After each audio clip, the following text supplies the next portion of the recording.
ទាំងអស់គ្នាឃើញថាមានគ្នាយើងជាច្រើនបានសរសេរឈ្មោះក៏ដូចជាការរំពឹងទុកក៏ដូចជាស្ថាប័ននៅក្នុងឆាតបោករបស់យើងបានច្រើនហើយអញ្ចឹងបើសិនបើអ្នកផ្សេងទៀតអត់ទាន់បានសរសេរទេអាចសរសេរជាបដាក៏ថាក៏បានហើយយើងនឹងព្យាយាមរៀនពីគ្នាឲ្យបានកាន់តែច្រើនឡើងម្ដងទៀតកណាសូមថ្វាយបង្គំដល់បដិជគុណគ្រប់ព្រះអង្គក៏ដូចជាជំរាបសួរដល់មិត្តអ្នកចូលរួមថ្ងៃនេះទាំងអស់គ្នាខ្ញុំបាទឈ្មោះយឺមយេតនិងជាអ្នកសម្របសម្រួលនៅក្នុងវេបដបដាក្នុងថ្ងៃនេះជាដំបូងសូមអរគុណក៏ដូចជាថ្លែងអំណរគុណដល់អ្នកទាំងអស់គ្នាដែលបានចូលរួមមានទាំងដៃគូសហការមានទាំងវាគ្មិនកិត្តិយសនិងអ្នកចូលរួមទាំងអស់ដែលមានសមាជិកផ្សេងជាមន្ត្រីស្ថាប័នរដ្ឋអង្គការសង្គមស៊ីវិលវិស័យឯកជនក៏ដូចជាមិត្តនិស្សិតផងដែរដែលចង់ដឹងចង់រៀនអំពីវគ្គនៅក្នុងថ្ងៃនេះប៉ុន្តែមុននឹងចូលដល់វគ្គបណ្ដុះបណ្ដាលរបស់យើងចង់ដឹងថាមកដល់ត្រឹមម៉ោង 9 នឹងហើយតើបងប្អូនទាំងអស់គ្នាបានទទួលទានអាហារពេលព្រឹកហើយនៅបើសិនជាបានអាចសូមជួយ raise hand ផងអញ្ចឹងដើម្បីឲ្យយើងបានដឹងដែរព្រោះសំបីអ្នកសម្របសម្រួលបានខ្លះហើយដែរ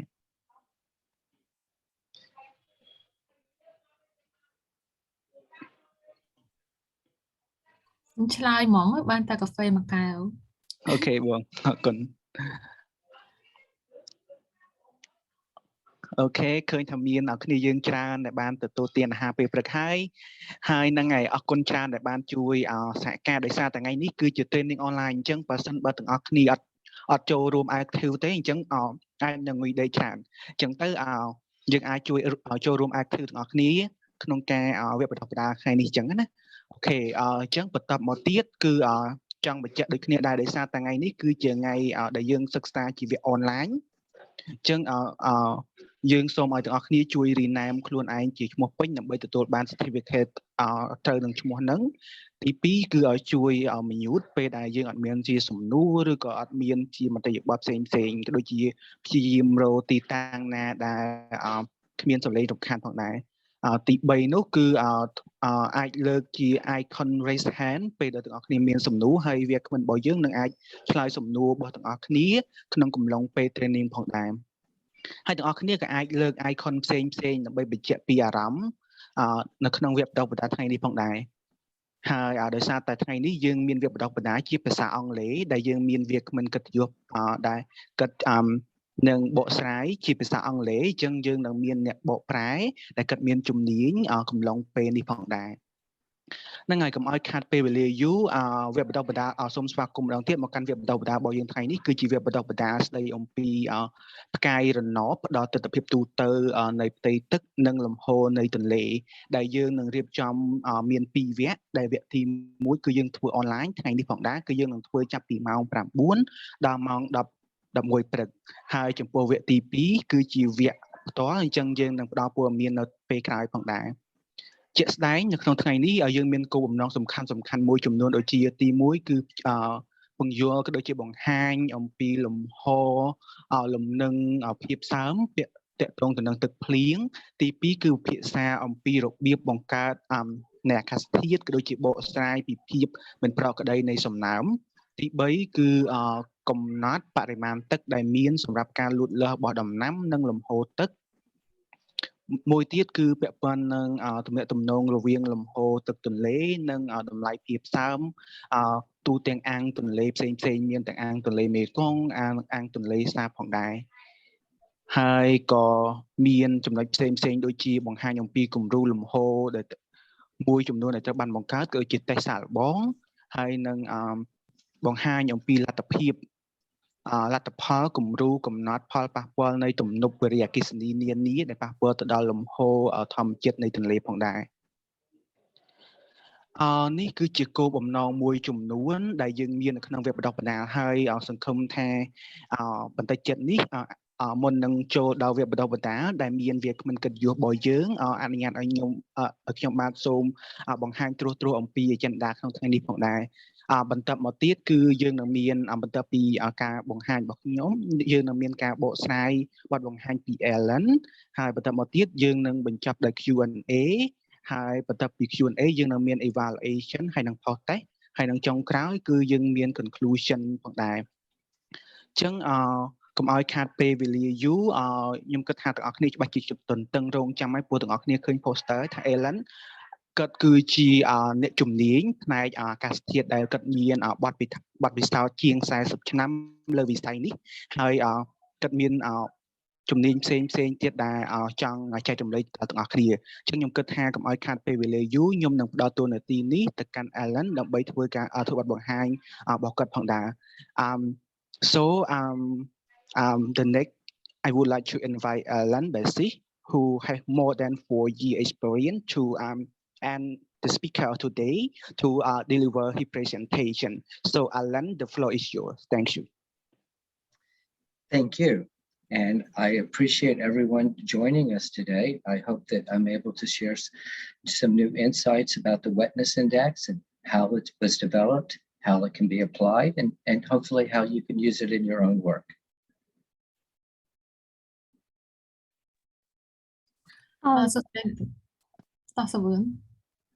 Ở chỉ mình số này tốt nhất nên chúng tôi sẽ vươn hai nhôm chia nè bộ phá thì ngày này có đài chẳng chỉ từ bộ Alan con ở con này ok là ban châu rút trong cái bộ bật hai ngày này hai con dùng cân the nên ban pi xoay nhốt pi ở vậy nên phải xoay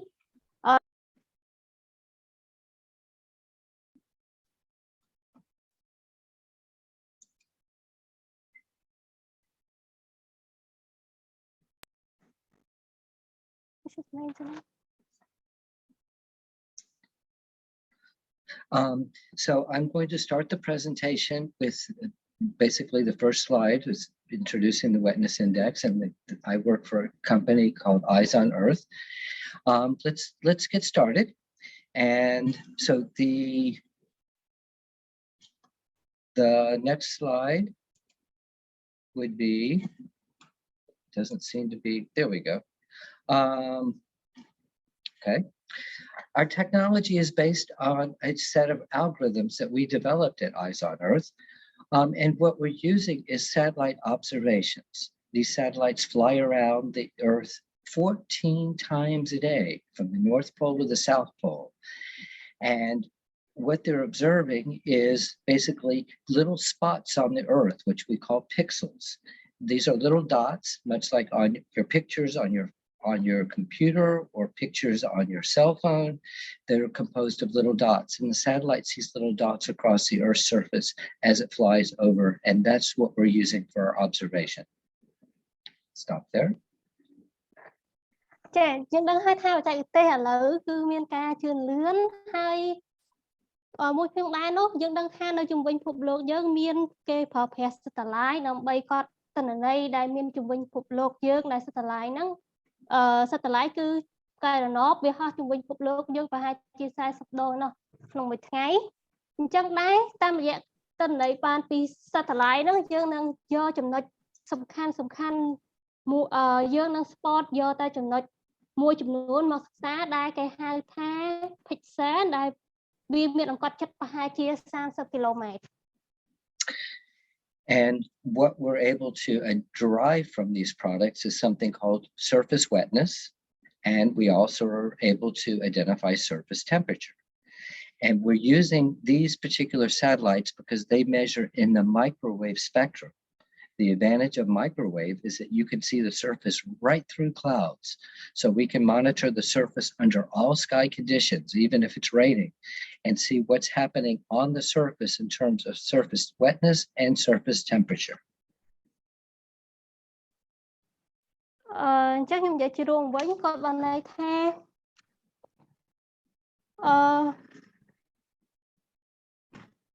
Alan, could you please speak one more time? Sure. So what we're able to measure with these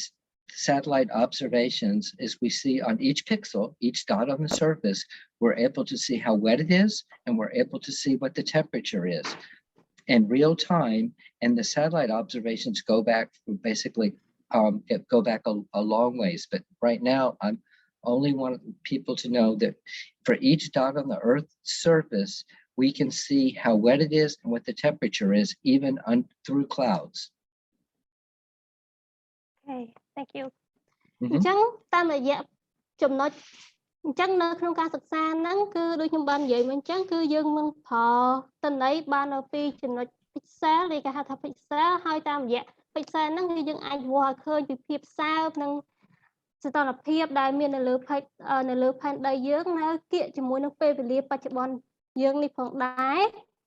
ហើយនៅក្នុងហ្នឹងគឺគេមាន sensor មួយដែលហៅថាប្រភេទ microwave ដែលវាអាចវាស់ដឹងអាចសង្កេតមើលឃើញពីកម្រិតរលាយរបស់ទឹកកកចូលទៅក្នុងទឹកទន្លេបានចូលនៅក្នុងអាងទឹកបាន So wetness is a very good indication of soil moisture.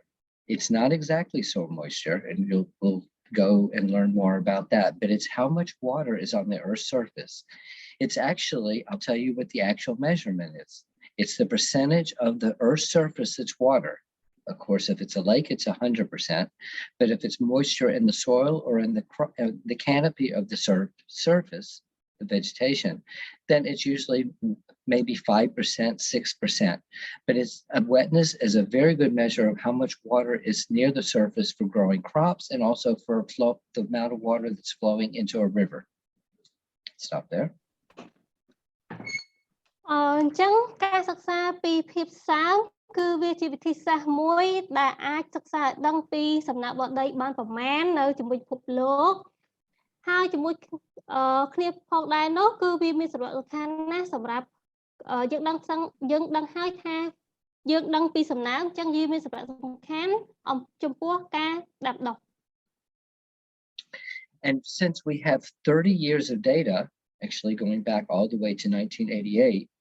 we can create what we call a climatology, which is another way of saying the average. So some years are wetter than average, some years are drier than average, some years are warmer than average, and other years are colder than average. We have the long-term average, and then we can look at deviation from the expected value, which is at the average value.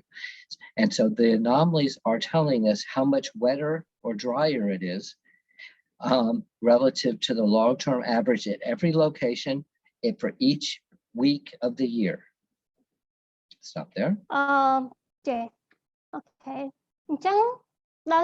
យការប្រើប្រាស់ satellite ទិន្នន័យបានពី satellite អញ្ចឹងយើងអាចរកបានទិន្នន័យវែងអាចមានរហូតដល់30ឆ្នាំអញ្ចឹងទៅអញ្ចឹងយើងអាចសិក្សាពីកម្រិតវិទ្យុសន្តានភាពឬមួយក៏សំណើមរបស់ដីហ្នឹងថាវាបានកម្រិតប៉ុណ្ណា And we have weekly and monthly products. So we can see in real time every week, or we can look at it over the month. For the flow models, we'll be using months. Okay. អញ្ចឹងតាមរយៈទិន្នន័យយើងអាចរកឃើញពីកម្រិតវិទ្យុថាស្ថានភាពប្រមាណសំណើមប្រមាណហើយកម្រិតវាពីឆ្នាំនីមួយៗទៅប្រមាណហើយអញ្ចឹងយើងអាចរកវាឃើញបានទាំងនៅក្នុងរយៈយើងគិតជាសប្តាហ៍ឬមួយក៏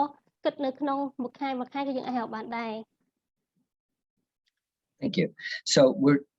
going to go to some questions. Before I go into the presentation, I want you to start thinking about what the wetness index is. So the first question is, if it's wet, that means it's liquid.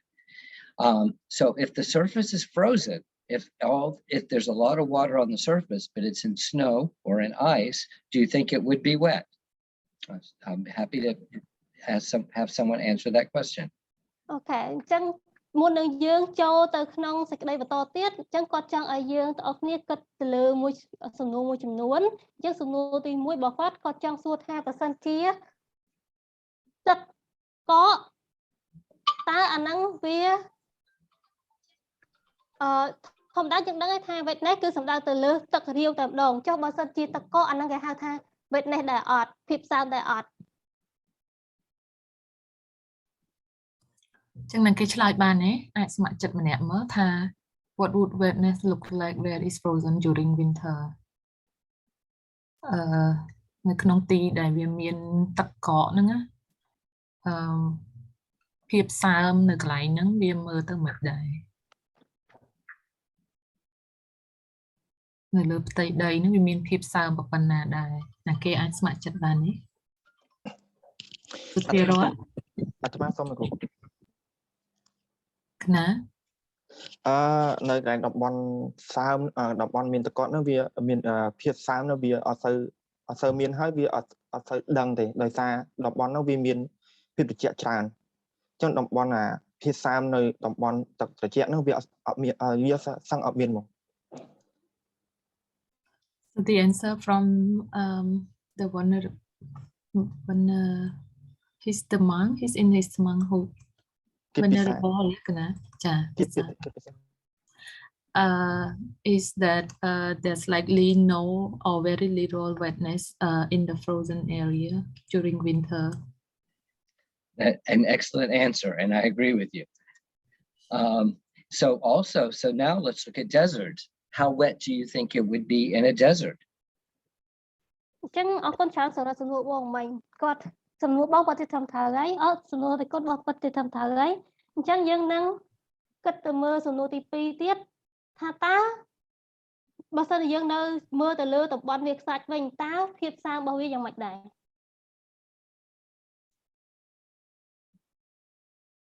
មានគេស្ម័គ្រចិត្តឆ្លើយទៀតទេ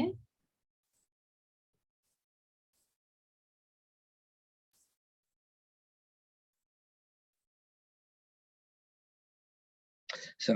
I will answer that one then. And the desert, much like frozen ground, has no water or very little water at the surface.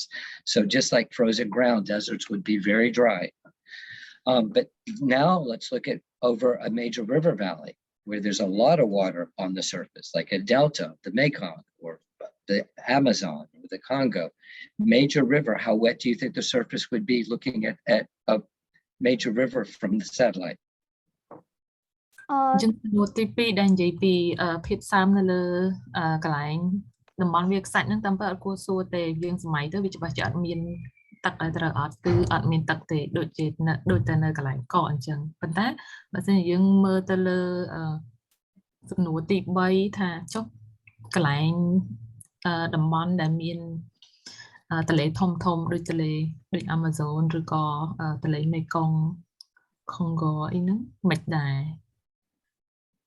អ្នកទាំងអស់គ្នាគិតថាមិនដែរចំពោះទីតាំងដែលមានទន្លេធំដូចទន្លេមេគង្គស្រុកយើងហ្នឹង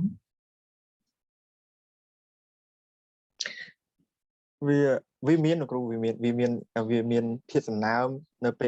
លព្រឹកយើងអាចមើលតាមរយៈពេលព្រឹកអញ្ចឹងបាននៃចម្លើយបានចង់និយាយថាវាមាន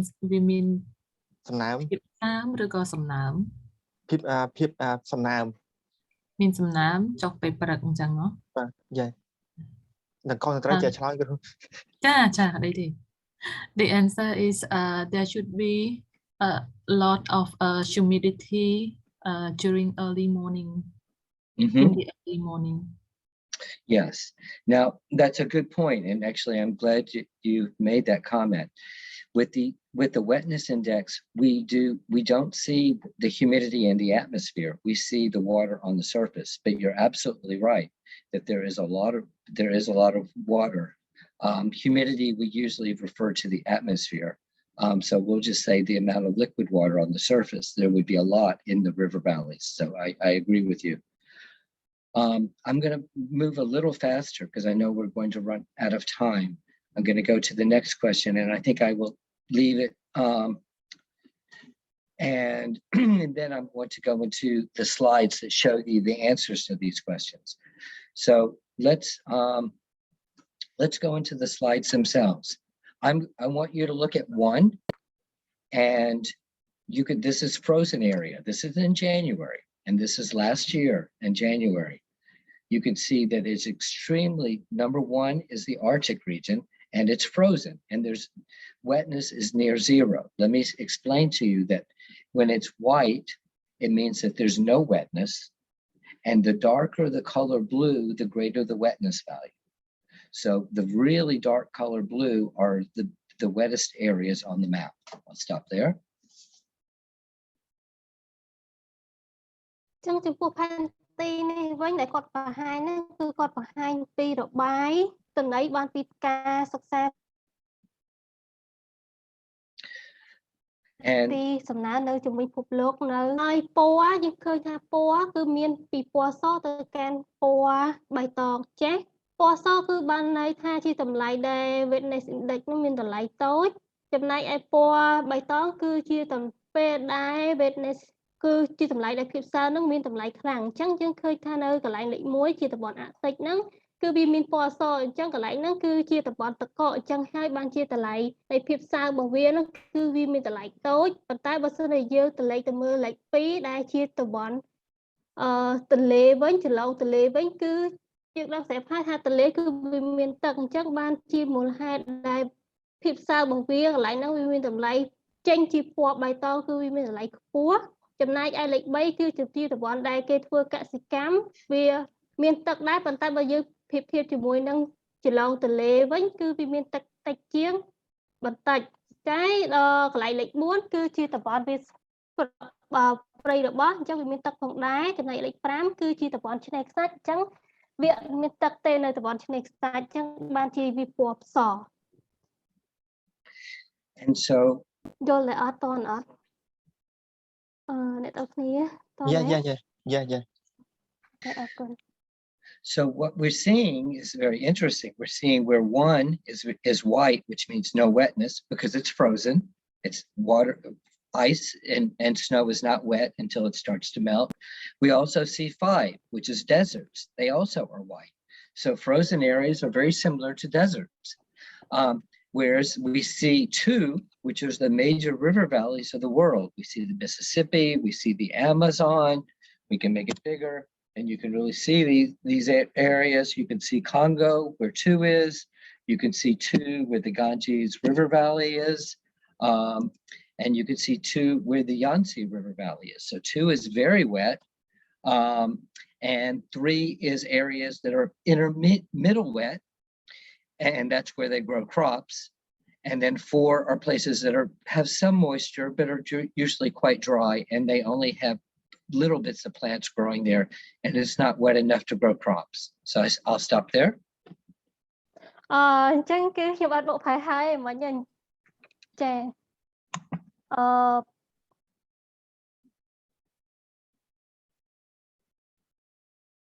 ដូចអ្វីខ្ញុំបានប្រាប់បញ្យល់មិញអញ្ចឹងគឺលេខ1គឺជាតំបន់ទឹកកកដែលវាអត់សូវមានភាពសើមអញ្ចឹងវាមានពណ៌សតំបន់ពណ៌ខៀវគឺជាតំបន់ចន្លងទន្លេចំណែកឯតំបន់លេខ3គឺជាតំបន់ដែលគេធ្វើកសិកម្មអញ្ចឹងវាមានទឹកតិចប៉ុន្តែវាមិនសូវច្រើនដូចភាពធៀបជាមួយតំបន់ដែលដែលជាទន្លេភេទទន្លេទេ And if we go to the next slide, we can see, I want you to compare the slides because it's now going from January to March. March is when the sun starts going north and the snow starts to melt in the northern latitudes. So look how it changes. There's more water moving, more wetness as the snow melts. And you can see that very clearly. If we move to the next slide, look at that. May, now the snow is really melting. And some of those places that were desert in January because there was no wetness now are some of the wettest places on earth in May. Stop there. ចំពោះ3 slide ហ្នឹងគឺគណនីមានពីខែមករាខែមីនាហើយនិងខែ5អញ្ចឹងយើងសង្កេតមើលឃើញផែនទីមានការផ្លាស់ប្ដូរពណ៌នៅក្នុងខែមេអ្វីគាត់ធ្វើនេះដែលគាត់ពងបង្ហាញនេះគឺម្លងខែឧសភាអញ្ចឹងយើងឃើញថាតំបន់ទឹកកក Okay. So now wait, please. Go ahead. Not yet. អញ្ចឹងយើងឃើញថានៅក្នុងទីតាំងលេខ1ដែលពីមុននៅក្នុងខែមករាជាជាតម្លៃភាពសើគឺមានតម្លៃតិចតែឥឡូវនៅក្នុងខែឧសភាហ្នឹងគឺទឹកកកចាប់ដើមរលាយអញ្ចឹងបានជាយើងឃើញមានពណ៌នៅកន្លែងលេខ1កាលពីក្នុងខែមករាយើងឃើញលើកមុនពណ៌សហ្នឹងចាប់ដើមខ្លាយទៅជាពណ៌តិចហើយ And so you can see, if we go from May, you can see that there's still some areas in the very north that have not melted yet, and they're still very dry. As we go into July, look what happens. Now the wettest places on earth are actually in the places that were desert completely dry in January. Now in July, they're the wettest places on Earth. It's melting in Greenland. You can see you could see in July. You can also see the rainy season in India, and you see how wet it is in the Ganges River Valley. You see the delta in the Mekong, which we'll look at more, how that's getting very wet in July as the rainy season is developing. So and you can see that the Sahel region, which is also very dry. Whoops. Have to make it smaller. The Sahel region, which was very dry and early, now is also quite wet. So I'll stop there. ប្រហែលជាអ្នកទាំងអស់គ្នាមានអារម្មណ៍ថាពិបាកមើលបន្តិចពីព្រោះអីផែនទីហ្នឹងគឺយើងប្រើភាពធៀបគ្នាពីបំរែបំរួលនៃភាពសើមខែមករាខែមីនាខែឧសភាខែកក្កដាអញ្ចឹងពីខែមករាមកយើងឃើញថានៅកន្លែងទីតាំងលើកមុនដែលមានភាពសើមនឹងតិចតែរហូតដល់ខែឧសភាដែលជារដូវវស្សាវិញយើងឃើញថានៅកន្លែងឧទាហរណ៍ដូចជាកន្លែងលេខ1ចុះអញ្ចឹងឥឡូវគឺភាពសើមរបស់វាកាន់តែខ្ពស់ឡើងហើយវាយើងធៀបជាមួយនឹងខែពីមុនមកទៀត And then, so this is the hottest time of the year in the Northern Hemisphere, and when all the snow has melted, and then we start going into September, the snow is still melted. It's still extremely wet up in the northern latitudes in the Arctic, and you can see that you can see the Amazon very clearly. You could see it even better here in July. I can make it bigger. It doesn't want to go bigger. Okay. And then what happens in November is it starts to freeze again in the northern latitudes. So you can see in July, it's very wet.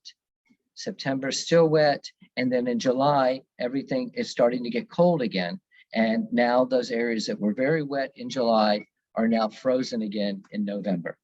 Stop there. អញ្ចឹងដូចបង្ហាញនៅផែនទីក្នុងខែកក្កដាខែ July និងខែ September ខែកញ្ញាអញ្ចឹងគឺទឹកមានបើយើងមើលទៅលើភាពសើមគឺផែនទីនៅកន្លែងតំបន់ដែលធ្លាប់មានភាពសើមខ្លាំងប៉ុន្តែចូលដល់ខែវិច្ឆិកាគឺវាចាប់ផ្ដើមកកទៀតទៅចូលដល់រដូវមួយដែលជារដូវទឹកកកចាប់ផ្ដើមកកហើយអញ្ចឹងបានជាយើងឃើញភាពសើមចាប់ផ្ដើមរួមទៅវិញ So now we're going to start focusing on the Mekong Basin. I wanted to show the wetness to you globally so that you could see how things change around the world throughout the year. But now we're going to start focusing on our area of interest, which is the Mekong. So I have some questions to ask before we look at the images. And my first question is, what would wetness look like in the Tibet Plateau, which is also very cold in the wintertime and frozen? So what do you think the wetness would be like in the Tibetan Plateau during the winter season? អញ្ចឹងមិញយើងមើលទៅលើផែនទីជុំវិញពិភពលោកទាំងអស់អញ្ចឹងឥឡូវនេះគឺយើងត្រឡប់មករំពឹងទុកយើងនឹងមើលទៅលើបំរែបំរួលនៅក្នុងតំបន់មេគង្គវិញតើវាយ៉ាងម៉េចដែរអញ្ចឹងសំណួរទី1សួរថាតើយើងគិតថាភាពសើមនឹងនៅក្នុងតំបន់ទី B កំឡុងពេលរដូវរងាហ្នឹងតើវាមានសភាពបែបម៉េចដែរ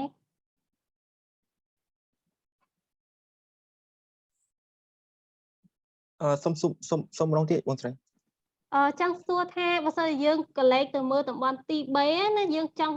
ឲ្យយើងគិតថាតើនៅរដូវរងានៅតំបន់ទី B នោះ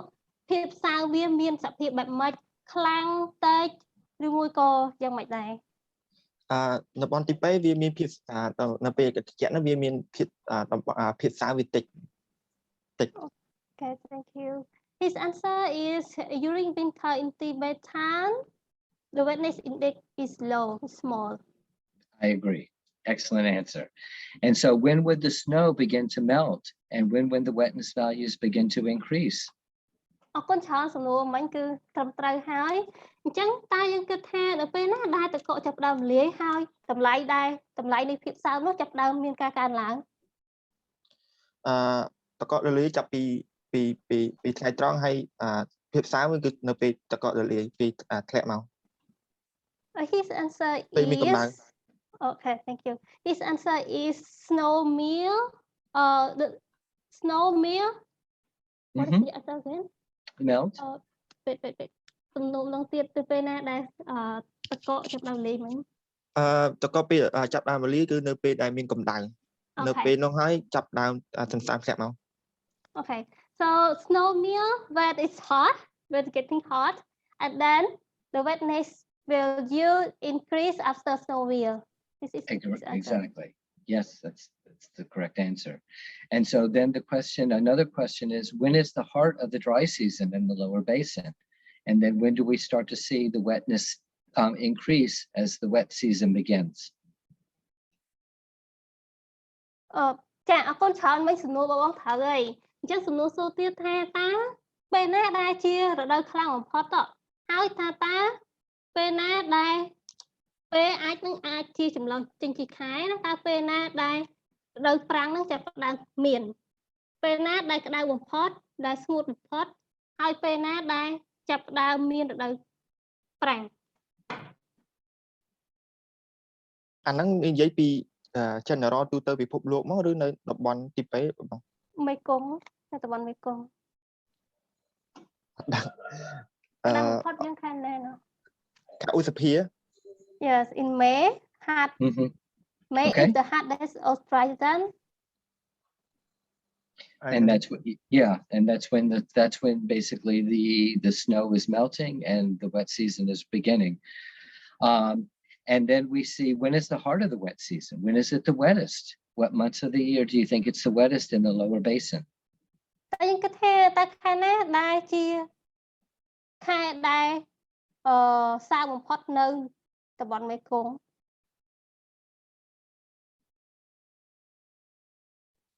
So we're going to look at that on the maps, and the wetness index will indicate when it's the wettest time of the year. So we'll be able to answer that together. We'll be able to answer these other questions together too. We'll go look in the maps in just a moment. The next three questions that we'll be looking for the answer is, when does the wetness start to decrease? In other words, when does the dry season end when does the wet season, yes, let me say it again. When does the wetness start to decrease? So in other words, when is the end of the wet season and when does it begin to get dry again? And then a question is, when would the wetness be highest in the delta? Because remember, it takes time for the water to flow down the river and to flood the delta. So it may be wetter in the delta later in the year than when it was wet in the upper part of the basin. And then the last question is, how long does it take for the water in the upper part of the basin to reach down into the delta? So I'll stop there and we'll answer these questions together on the maps. ចាអរគុណច្រើនសម្រាប់សំណួរទាំងអស់អញ្ចឹងយើងនឹងត slide តទៀតគាត់នឹងបង្ហាញពីផែនទីដែលនៅក្នុងផែនទីនោះនឹងឆ្លើយលើសំណួរទាំងអស់ដែលយើងបានឃើញអញ្ចឹងគឺថាតើពេលណាដែលជារដូវវស្សាហ្នឹងគឺភ្លៀងធ្លាក់ច្រើនតែភាពសើមនឹងមានតម្លៃខ្ពស់ជាងបំផុតហើយនៅពេលណាដែលតម្លៃនៃភាពសើមនឹងចាប់ផ្ដើមថយចុះនៅពេលណាដែលតម្លៃនៃភាពសើមនោះមានការកើនឡើងហើយថាតើទឹកដែលហូរពីតំបន់នៅផ្នែកខាងលើចូលទៅនៅក្នុងអាងទឹកឧទាហរណ៍ដូចជាអាងទន្លេសាបហ្នឹងតើវាចំណាយពេលប្រមាណយើងនឹងឃើញនៅ slide ខាងមុខទៀត So we'll start looking at the slides. And again, we'll start in January, the first month of the year. And you can see, indeed, what was given as the correct answer, that it's very dry in the upper part of the basin in the Tibetan Plateau, where's number 1. And so the low wetness values close to white. And you could see that there's higher wetness values as we go down into the river valley. 2 is the delta. 3 is the Toddley Sap, and 4 is the agricultural area around northeast Thailand. So you can see it's wettest at 2, but also very wet around the Toddley Sap, and in average, I would say middle wetness around 4 where they grow crops. Stop there. អញ្ចឹងផែនទីនេះគឺបង្ហាញពីតម្លៃភាពសើមនៅអាងទន្លេមេគង្គនៅក្នុងកំឡុងពេលខែមករាឆ្នាំ 2021 អ ចឹងកន្លែងលេខ1គឺជាតំបន់ផ្នែកមេគង្គខាងលើផ្នែកខាងលើយើងហៅភាសាអង់គ្លេសថា upstream ចំណែកឯនៅក្រោមលេខ2គឺជាតំបន់មេគង្គ Delta តំបន់ដីសដនៅប្រទេសវៀតណាមចំណែកលេខ3គឺជាតំបន់បឹងទន្លេសាបចំណែកលេខ4គឺជាភាគខាងជើងនៃគឺជាតំបន់ធ្វើកសិកម្មនៅភាគខាងជើងនៅក្នុងប្រទេសថៃអញ្ចឹងយើងឃើញថាតម្លៃនៃភាពសើមគឺបង្ហាញតាមរយៈពណ៌ដូចនៅក្នុងផែនទីពីមុនដែរគឺពណ៌រៀងសស្លេតបានន័យថាតម្លៃភាពសើមគឺមានភាពតម្លៃតូចចំណែកឯពណ៌ដិតខាងខ្លាំងគឺតម្លៃនៃភាពសើមគឺមានភាពខ្ពស់អញ្ចឹងនៅក្នុងខែមករាអញ្ចឹងនៅតំបន់ខាងលើទន្លេមេគង្គលេខ1គឺតម្លៃនៃភាពសើមគឺមានតម្លៃតូចអញ្ចឹងបានវាមានពណ៌សប៉ុន្តែបើសិនជាយើងកលេចមកតំបន់លេខ2ជាតំបន់ទន្លេមេគង្គ Delta គឺគឺតម្លៃនៃភាពសើមរបស់វាមានតម្លៃខ្ពស់បញ្ជាក់តាមរយៈពណ៌គឺពណ៌ដូចយើងឃើញស្រាប់ហើយគឺមានពណ៌ដិតខ្លាំងចំណែកឯនៅលេខ3បឹងទន្លេសាបក៏តម្លៃនៃភាពសើមរបស់វាមានតម្លៃខ្ពស់ដែរចំណែកឯនៅតំបន់លេខ4គឺតំបន់ធ្វើកសិកម្មនៅប្រទេសថៃក៏វាមានតម្លៃមានខ្ពស់ដែរតម្លៃភាពសើមរបស់វា So if we look at March, wow, look at the difference between January and March. March is the dry season. Look how much drier it is. It's starting to melt a little bit up in the upper part of the basin because the sun is moving northward again, but it's still fairly dry. It's dry throughout most of the basin. You can see where the reservoirs are, where the lakes are. Look how much drier the Toddley Sap is in March compared to January. And also the delta is much drier. It's starting to dry out. So the water that had been flowing from the wet season is now drained out of the river valley and there's not much rainfall. So everything's getting much drier in March, except for up in the upper part of the basin where the snow is starting to melt. Stop. អញ្ចឹងមិនខុសពីផែនទីពី slide មុនទេពីព្រោះ slide នេះក៏បង្ហាញពីតម្លៃនៃភាពសើមនៅក្នុងបឹងទន្លេសាបសំទោសនៅក្នុងទន្លេមេគង្គផងដែរអញ្ចឹងនៅកន្លែងលេខ1បើយើងត្រឡប់ទៅមើលយើងសម័យទៅក្នុងខែមករាវិញគឺនេះគឺឃើញយើងថាពណ៌សច្រើនតែឥឡូវដោយសារតែកកចាប់ផ្ដើមរលាយនៅក្នុងខែមីនាហើយអញ្ចឹងបានជានៅកន្លែងលេខ1ហ្នឹងគឺមានពណ៌តម្លៃនៃភាពសើមវាចាប់ផ្ដើមកើនឡើង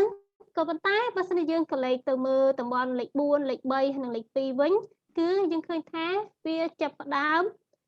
ភាពសើមរបស់វាចាប់ផ្ដើមថយចុះហើយថាអត់ឃើញពណ៌ចាប់ផ្ដើមប្រែទេបើយើង compare ប្រៀបធៀបជាមួយនឹងខែមករា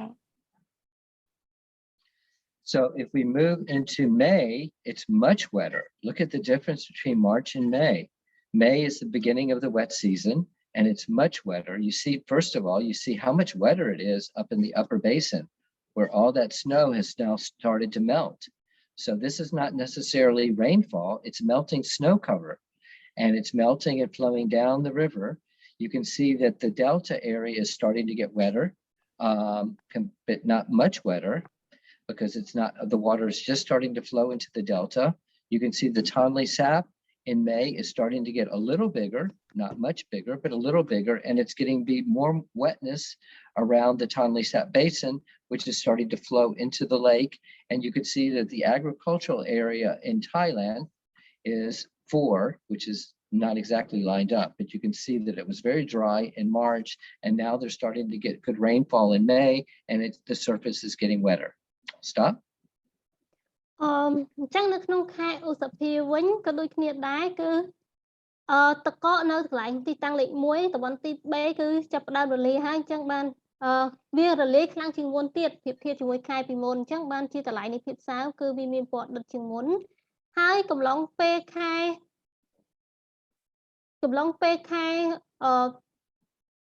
ម៉េនេះផងដែរខែឧសភាហ្នឹងគឺចាប់ដើមមានភ្លៀងធ្លាក់ហើយអញ្ចឹងបានជានៅកន្លែងលេខ3លេខ4គឺទឹកគឺតម្លៃភាពសើមវាគឺមានភាពកើនឡើងខុសពីនៅក្នុងខែមុនហើយណាមួយក៏វាទទួលឥទ្ធិពលពីទឹកហូរពីតំបន់ទន្លេមេគង្គផ្នែកខាងលើដែរអញ្ចឹងបានភាពសើមនៅតំបន់មេគង្គ Delta លេខ2គឺមានតម្លៃខ្ពស់ If we go into July, you can see that it's a little wetter than May. Not the surface is definitely getting more moist. You can see the Toddley Sap Lake is not really swollen yet. You can see it's about the same size in May as in July. The reversal is just beginning. There's the Delta region is also quite wet, and it had been wet in May as well. Snow is continuing to melt, and there's rainfall in the upper basin. And so we're going to look at July, and then to move along, let's look at September.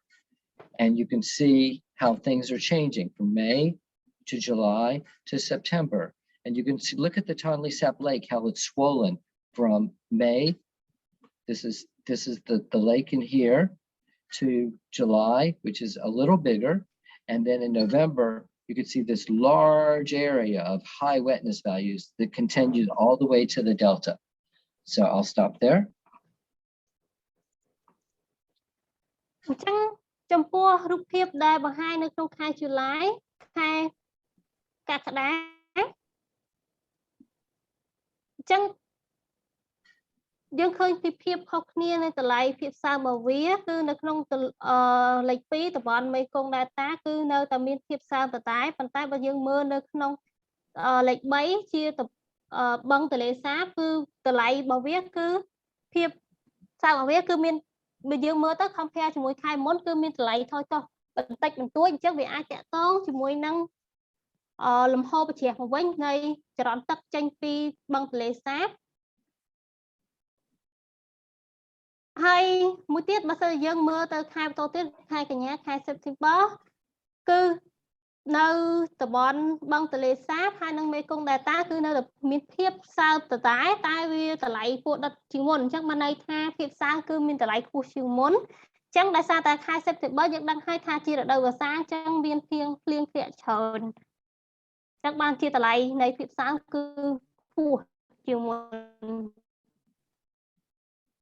And the last of these maps is November. And I wanted to show you this because it's starting to get frozen in November up here and it's drying out from September. So it's getting cold and it's freezing and whatever precipitation's up there is in snow. But look at how the Toddley Sap is swollen here at 3. It's very swollen. It started to swell in July. And then in September, it's more swollen. And in November, all the water that's in the Toddley Sap Basin, high wetness values, and these high values extend all the way into the delta. And whereas the 4, which is the agricultural area in Thailand, is wet, but not nearly as wet as the delta and the Toddley Sap Basin. Okay? slide ដែលគាត់ពងបង្ហាញហ្នឹងគឺស្ថិតនៅក្នុងខែវិច្ឆិកាឆ្នាំ 2021 អញ្ចឹងបើសិនជាយើងមើលទៅនឹងតំបន់លេខ 3 លេខ 4 ហើយនិងលេខ 2 នៅតំបន់លេខ 3 បឹងទន្លេសាបគឺហើយនឹងលេខ 2 និងមេគង្គ Delta គឺតម្លៃភាពសើមវានៅតែខ្ពស់តែប៉ុន្តែបើសិនជាយើងប្រៀបធៀបជាមួយនឹងលេខ 4 ដែលជាតំបន់កសិកម្មនៅក្នុងប្រទេសថៃវិញគឺវាអត់មានភាពខ្ពស់ដូចគ្នាទៅនឹងតំបន់លេខ 3 ហើយនិងតំបន់លេខ 2 ទេ ហើយមួយទៀតនៅកន្លែងលេខ 1 គឺតំបន់ទី B ក៏វាចាប់ផ្ដើមតម្លៃភាពសើមរបស់វាគឺចាប់ផ្ដើមថយចុះបើយើងប្រៀបធៀបជាមួយនឹងខែកញ្ញាកាលពី slide មុនផងដែរ So before we move on, are there any questions or comments or discussions that you want to have on these maps and what you see and the wetness in the Mekong Basin throughout the year? Okay អញ្ចឹងមុនពេលយើងបន្តទៅចំណុចមុនមួយទៀតតើអ្នកទាំងអស់គ្នាមានចម្ងល់អ្វីទាក់ទងនឹងការប្រើប្រាស់ភាពសើមបង្ហាញនៅលើផែនទីនៃទន្លេមេគង្គនឹងដែរឬមួយក៏អត់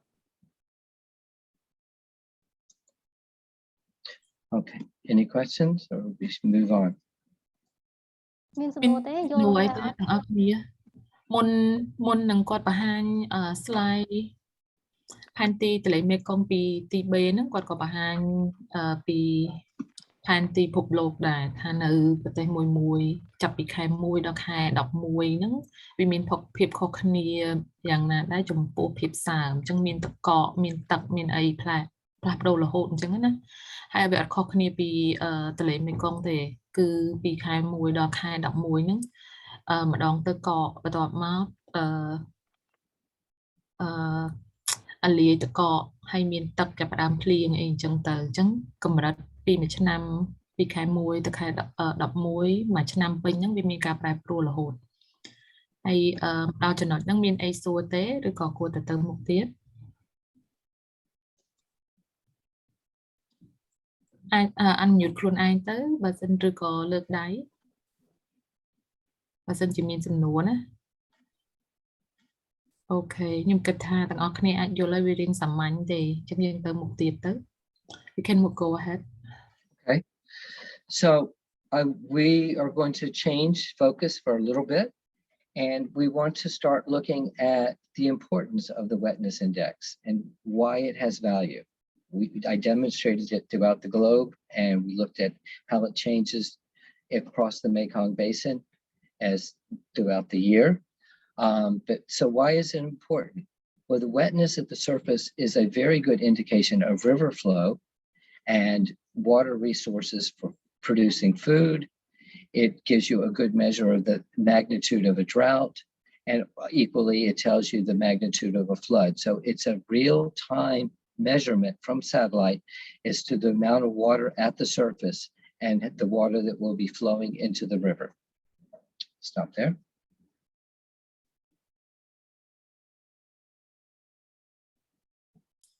So when click mute ណា unmute អញ្ចឹងយើងនឹងកន្លែងទៅមើលភាពសារៈសំខាន់នៃការសិក្សាពីភាពសើមទៅវិញអញ្ចឹងការសិក្សាពីភាពសើមនេះគឺវាមានសារៈសំខាន់ណាស់ពីព្រោះអីវាអាចបង្ហាញឲ្យយើងដឹងពី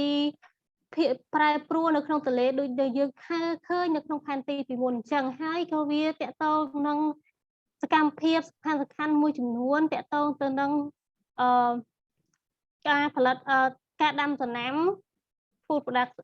ការផលិតអាហារជាដើម And so it gives us a good measurement of the amount of fresh water throughout the world. And it doesn't know international borders. It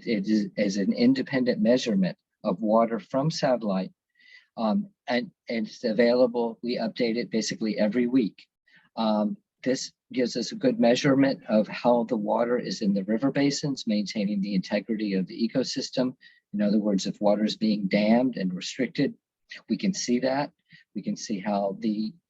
natural flow is being altered. And so therefore, it's very important to use the wetness index as a measurement, independent measurement between treaties, between countries, to guarantee that the amount of water that naturally would be flowing is actually being released and not being held in dams and restricted to flow downstream. Okay, បន្ថែមពីនោះផងដែរ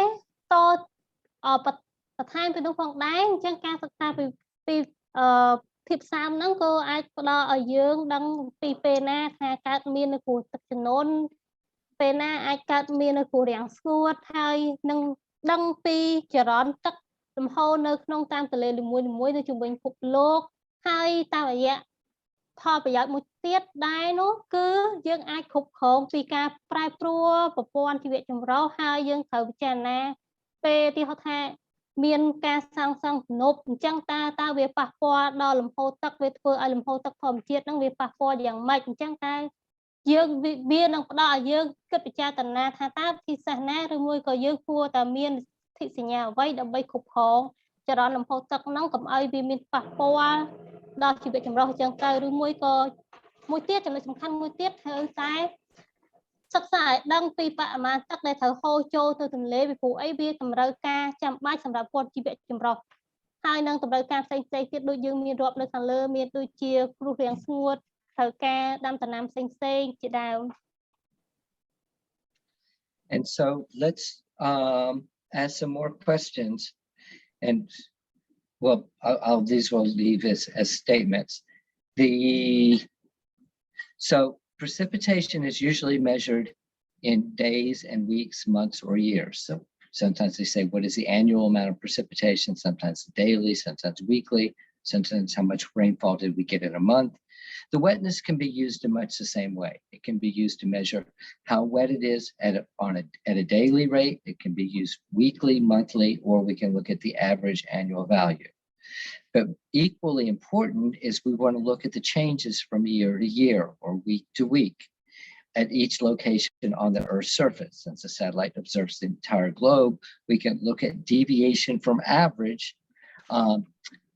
from every week. And so we can look at, is it getting wetter? Is it getting drier at each location of the globe? We call those anomalies, variations from average. I'll stop there. Okay, ជាធម្មតាគឺកម្ពស់ទឹកភ្លៀងគឺគេសិក្សាវាអាចសិក្សាបានជារៀងរាល់ថ្ងៃជារៀងរាល់សប្តាហ៍ឬមួយក៏ជារៀងរាល់ខែឬមួយក៏ជារៀងរាល់ឆ្នាំដូចគ្នាដែរចំពោះការសិក្សាវិភាគផ្សាយក៏យើងអាចសិក្សាវាបានពីប្រចាំថ្ងៃប្រចាំសប្តាហ៍ប្រចាំខែឬមួយក៏គិតជាមធ្យមនៅក្នុងមួយឆ្នាំផងដែរប៉ុន្តែភាពខុសគ្នាបន្តិចនោះគឺ Wetness គឺយើងអាចសិក្សាវាប្រៀបធៀបជាមួយនឹងថាតើកំឡុងពេលមួយឆ្នាំហ្នឹងមានអ្វីប្រែប្រួលខ្លះកន្លងខែនីមួយៗឬមួយក៏សប្តាហ៍នីមួយៗ And so we're going to be looking at the relationship of wetness relative to rainfall so that you can understand how wetness has memory. If water is fallen or snow is melted on the surface, even if it's dry next week, from rainfall, the surface still may be wet. So we call those residual lags, how the wetness at the surface lags relative to rainfall. Rainfall is a measure of how much fell. Wetness is a measure of how much water is at the surface. So they're related, but they're very different. And so we want to find a good way to understand the lagged relationship between wetness at the surface, amount of water at the surface, and when the rainfall occurred. And so we're going to be looking at the anomalies between rainfall and wetness in the next few slides so that you can understand directly the relationship between rainfall and how the surface responds to that wetness, either being drier than average or wetter than average. Stop there.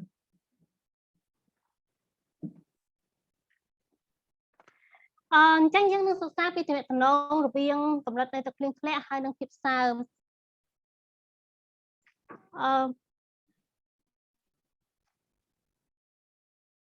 could you Yeah. Yes, again, please, but slower.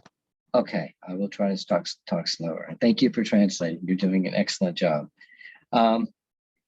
The main point that I have here, and we'll look at the images because the images will help describe what I'm saying,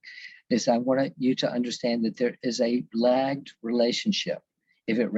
rain falls today, but is dry tomorrow, the surface will still be wet. So even though tomorrow is dry, tomorrow will still be wet. So there is a lagged response at the surface relative to the rainfall that occurred earlier. Equally, if it has been dry, there's no rainfall at all. The surface is going to show you how dry it is since it hasn't been much rainfall. So there's a lagged response. This is the main point. A lagged response between wetness at the surface, how wet the surface is, and when the rainfall actually occurred. Okay, អញ្ចឹងខ្ញុំនិយាយជារួមមកវិញគឺបានន័យថាយើងនឹងសិក្សាពីទំនងរវាងទឹកភ្លៀងហើយនិងភាពសើមអញ្ចឹងហើយនឹងសិក្សាថាតើវាមានភាពមិនប្រក្រតីប្រែប្រួលមិនប្រក្រតីអត់នៅពេលដែលមានទឹកភ្លៀងធ្លាក់ហើយនឹងសំណើមពីព្រោះអីជួនកាលបន្ទាប់ពីភ្លៀងធ្លាក់ហើយ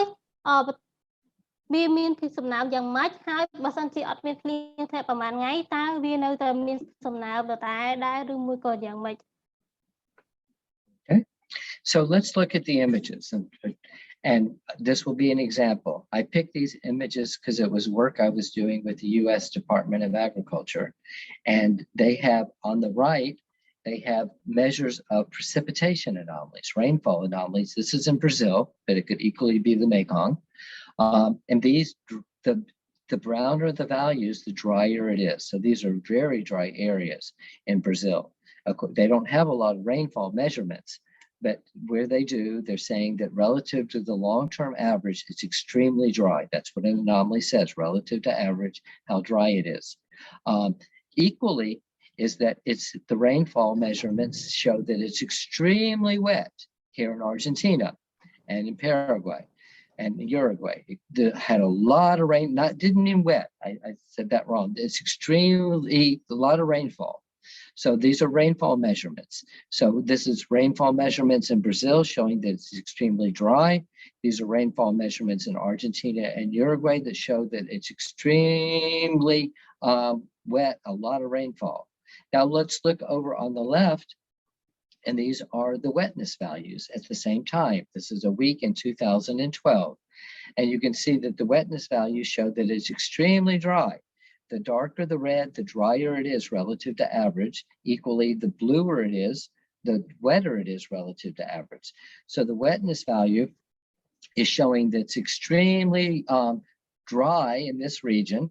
relative to the long-term average. And equally, it's showing that it's extremely wet. The wettest values of all over 30 years. It's the wettest it's ever been in this area of Uruguay and Argentina, where they grow a lot of crops. So we can see the relationship between rainfall, high, very dry, and wetness, very dry, and a lot of rainfall and high wetness values in these locations. So I'll stop there.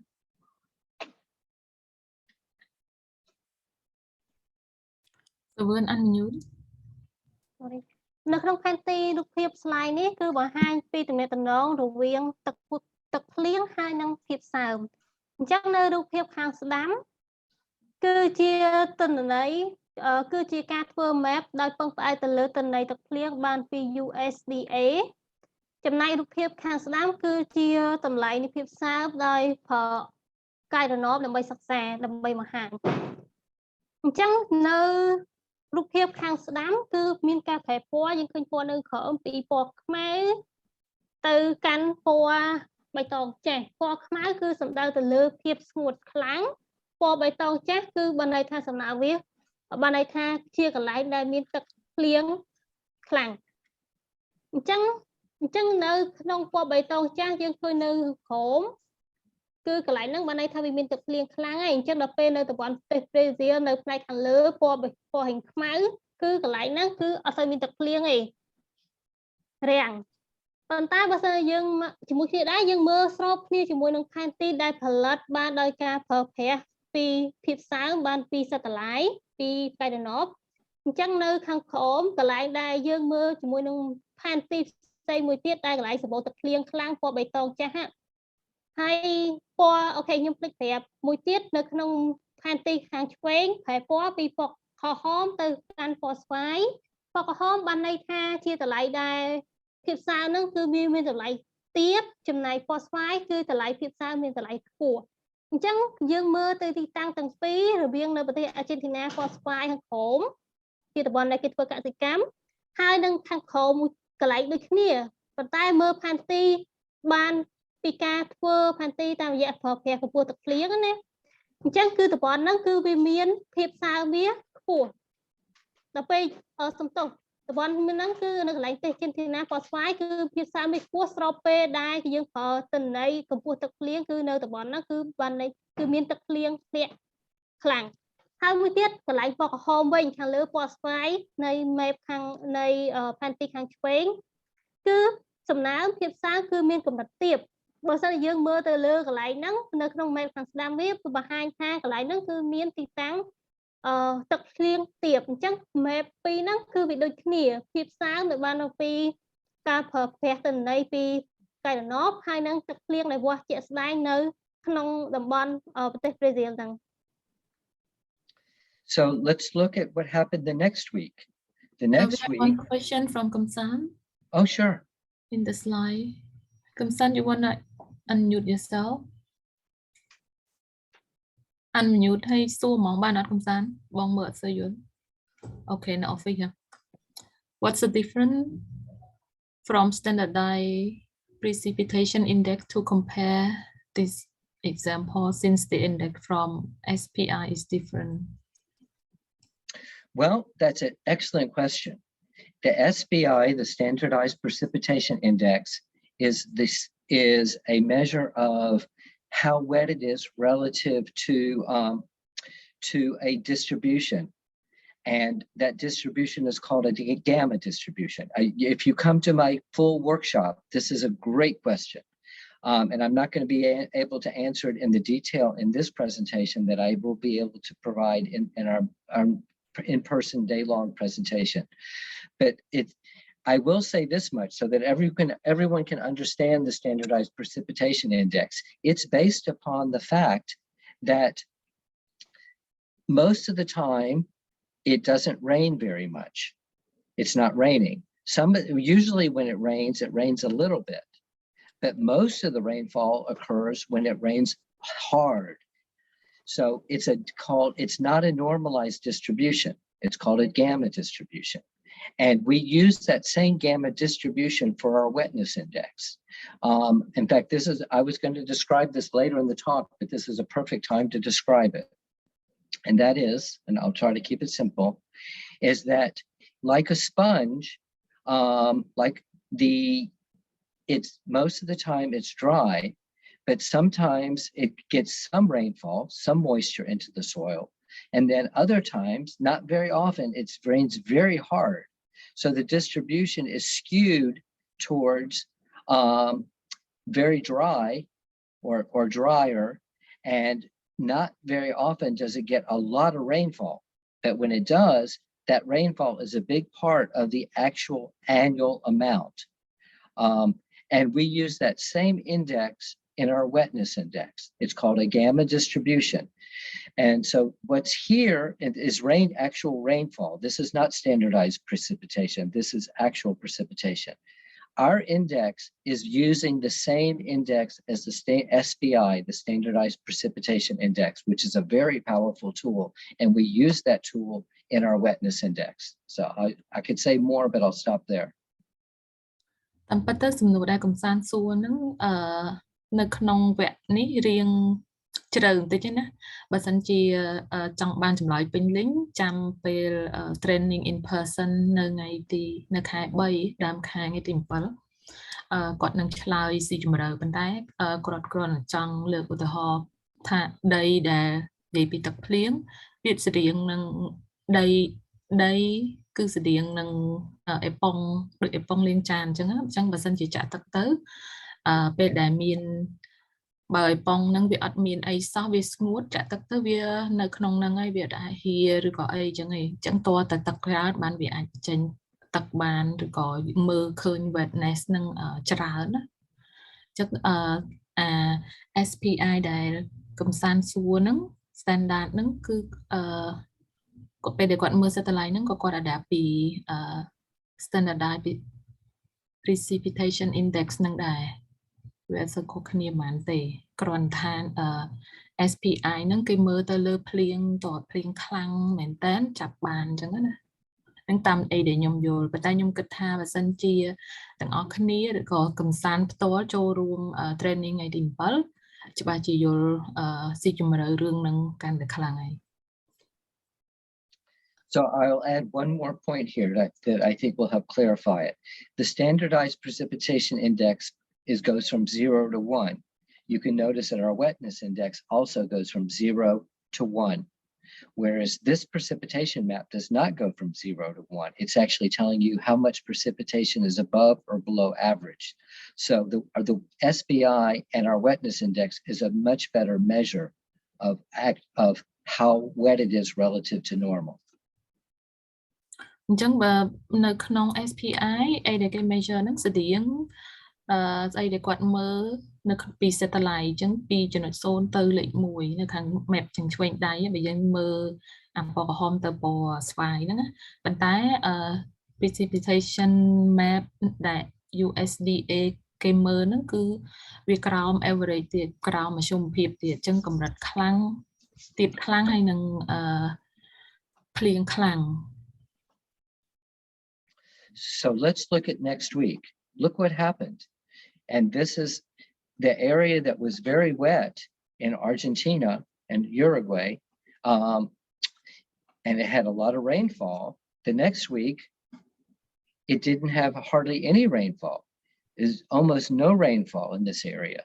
But the wetness index remembers. It remembers how wet the surface was last week. Even though there was very little rainfall, but the wetness values still remain very high in most of this area. And so the wetness index has memory from the rainfall from the previous week, whereas the rainfall measurement does not. So it's measuring how wet the surface is, not necessarily how much rainfall they got. Equally, it remained very dry in this part of Brazil, no rainfall, and our wetness index continues to show this part of Brazil as extremely dry. So I'll stop there. ចឹងនៅក្នុងផែនទីនេះវាគ្រាន់តែខុសគ្នារយៈពេលតែមួយអាទិត្យពីផែនទីមុនទេអាទិត្យមុនមានភ្លៀងច្រើននៅសង់ទីនហើយនៅប្រេស៊ីលគឺស្ងួតប៉ុន្តែនៅក្នុងផែនទីមួយអាទិត្យក្រោយមកវាអត់មានភ្លៀងទេអញ្ចឹងមិនយើងមើលឃើញថាពណ៌សិតពណ៌ផែនទីខាងស្ដាំដៃពណ៌សិតតែdark brown ពណ៌ដិតល្ងិតអញ្ចឹងណាព្រោះវាអត់មានភ្លៀងប៉ុន្តែបើនៅក្នុងផែនទីឆ្វេងដៃដែលគាត់បានពិសេសតម្លៃរបស់គាត់ហ្នឹងគាត់ចង់បង្ហាញថានៅក្នុងពេលដែលយើងមើល Wetness Index វានៅតែបង្ហាញពីកម្រិតភាពសើមបើទោះអត់មានភ្លៀងប៉ុន្តែនៅផ្ទៃដីហ្នឹងវាមានភាពសើមដក់ជាប់ពីភ្លៀងអាទិត្យមុនហើយវាអត់បង្ហាញថាពណ៌ឡើងពណ៌ដោយផែនទីខាងស្ដាំដៃថាអត់មានជាតិទឹកអត់មានអីសោះហ្នឹងឯងអញ្ចឹងបានន័យថាពេលដែលយើងមើល Wetness Index កម្រិតភាពសើមហ្នឹងគឺវាបន្ទុកការចងចាំថាពីសល់ភាពសើមពីភ្លៀងអាទិត្យមុនប្រហែលសល់អីខ្លះអញ្ចឹងយើងឃើញផែនទី2ហ្នឹងហើយខុសគ្នាច្រើនណាស់ So we see that the wetness index has memory from the rainfall from the week before. Does it also have memory from the dryness from the week before? So we go to the next week and we see that there was a lot of rainfall, some of the heaviest rainfalls on the scale, heavy dark green rainfall in this area. So this area got a lot of rain, but look, it's still, some areas are still showing some residual dryness where they didn't get the rainfall in this area. It's still remaining dry. And even areas that got a lot of rainfall, it's moving towards average because it remembers that the soil was extremely dry in the wetness index. So the wetness index doesn't just tell you how much rainfall they got, it tells you how the soil is responding. And since like a sponge, if the ground was very dry, it's going to suck it. It's going to suck it away from the surface. And the surface will still not be very wet because the moisture was sucked into the soil and left the surface. And so it's moving towards average. Instead of being extremely wet, like rainfall, it's telling you that the soil has good moisture, but it's not extremely wet either because most of that water was sucked into the soil and moved away from the surface. And then I'll just add another quick point here. There's still this, you can see that there is some rainfall in this region, which is this wetness here. And you can see that the rainfall in this region is bringing up the wetness values here. But mostly on the slide, I wanted you to see that not only is there memory from rainfall that was excessive, but there's also memory from a drought, that the water does not stay on the surface, it leaves the surface and it's moving towards average instead of being extremely wet. Stop there. អញ្ចឹងផែនទីនេះគឺមួយអាទិត្យក្រោយមកទៀតគឺមានភ្លៀងអញ្ចឹងយើងឃើញហើយដូចផែនទីខាងស្ដាំដែលរបស់ USDA capture មកហ្នឹងផលិតមកហ្នឹងឃើញសិតតពណ៌បៃតងបានន័យថាភ្លៀងវាមានច្រើនបន្ទាប់មកតែដល់ពេលយើងមើលខាងផែនទីខាងឆ្វេងដែលគាត់ផលិតពីសិតឡៃចាប់បានហ្នឹងវាអត់សូវឃើញមានបង្ហាញថាវាមានភាពសើមទេដោយសារតែដូចខ្ញុំនិយាយមុនពេលដែលឆ្លើយសំណួរកំសាន្តហ្នឹងផ្ទៃដីហ្នឹងវាដូចអេប៉ុងអញ្ចឹងបើសិនជាវាស្ងួតខ្លាំងពេលដែល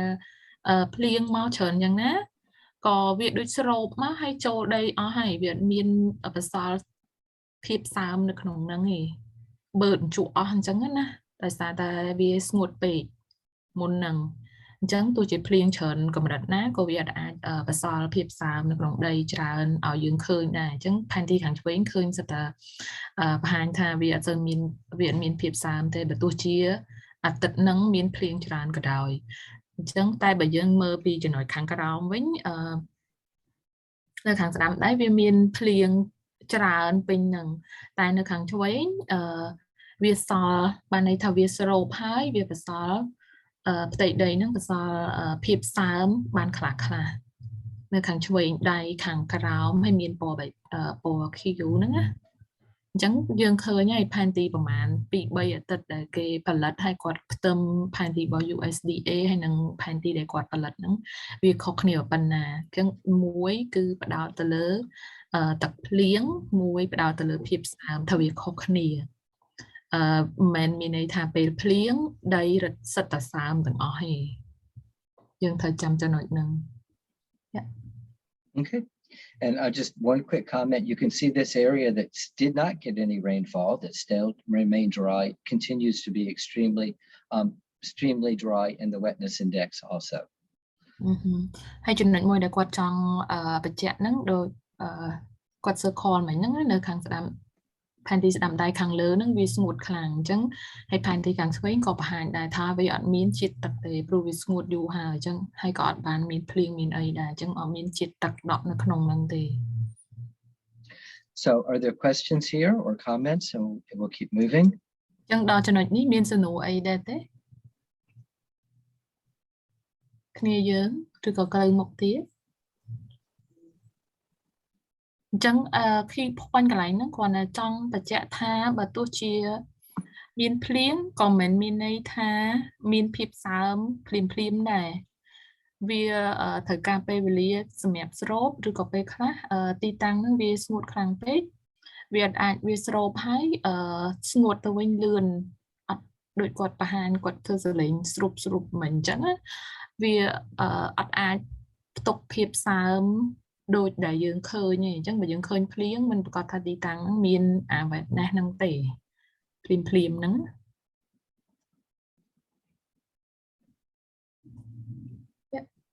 No question. You can continue. So now we're going to move to a different section of the presentation, which is talking more directly about river flow. We saw the relationship between wetness throughout the globe,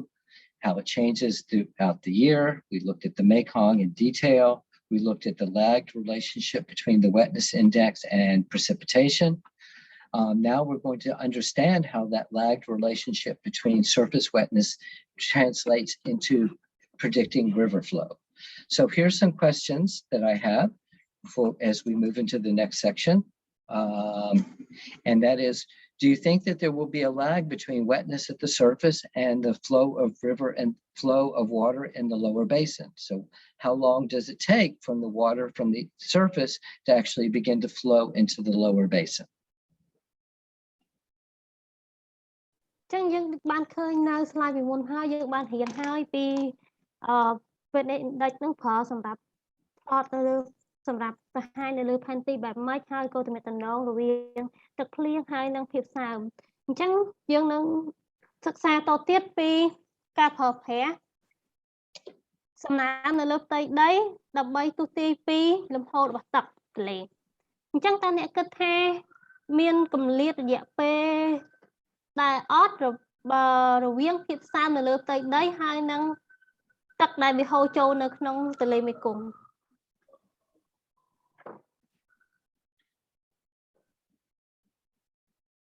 យកសំណួរទៅអត់ Well, we'll find out. We'll look. The data we'll see below that the answer to the question. How long does it take? The next question is, how does water move towards the river? In other words, does the water move across the surface, or does most of the water move below the surface through the groundwater and then released in springs, which enter the streams and the tributaries which eventually flow into the main stem of the Mekong? So how does water move? Does it move at the surface or does it move below the surface? I think for time, we probably, let me go ahead. And you want to translate that, Savin? Yes.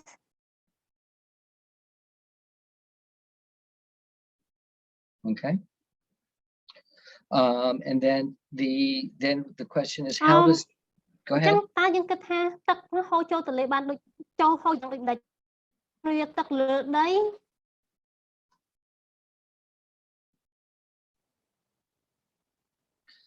And so to ហូរនឹងក្របដីទឹក sorry that's fine. That's great. Okay. ចាំសួរថាតើទឹកហូរចូលទន្លេយ៉ាងដូចដែរបើយើងចារណាទៅទឹកទៅលើដីដី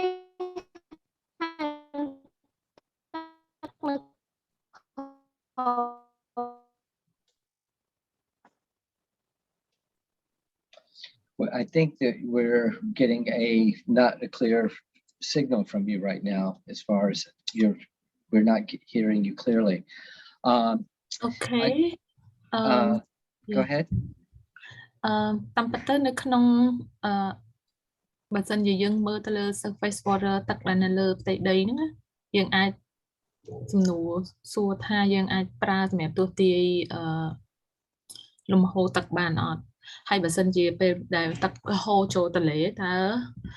ហូរចូលតាមរបៀបអីរបៀបហូរលើដីឬក្រោមដីដូច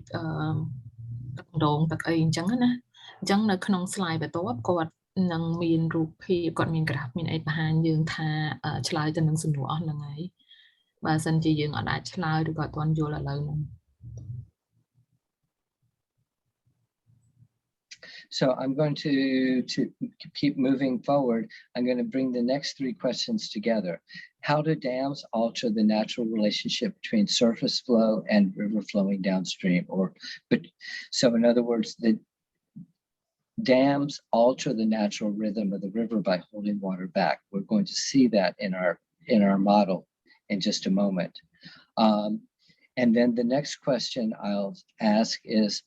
what is the lead time between wetness upstream and river flow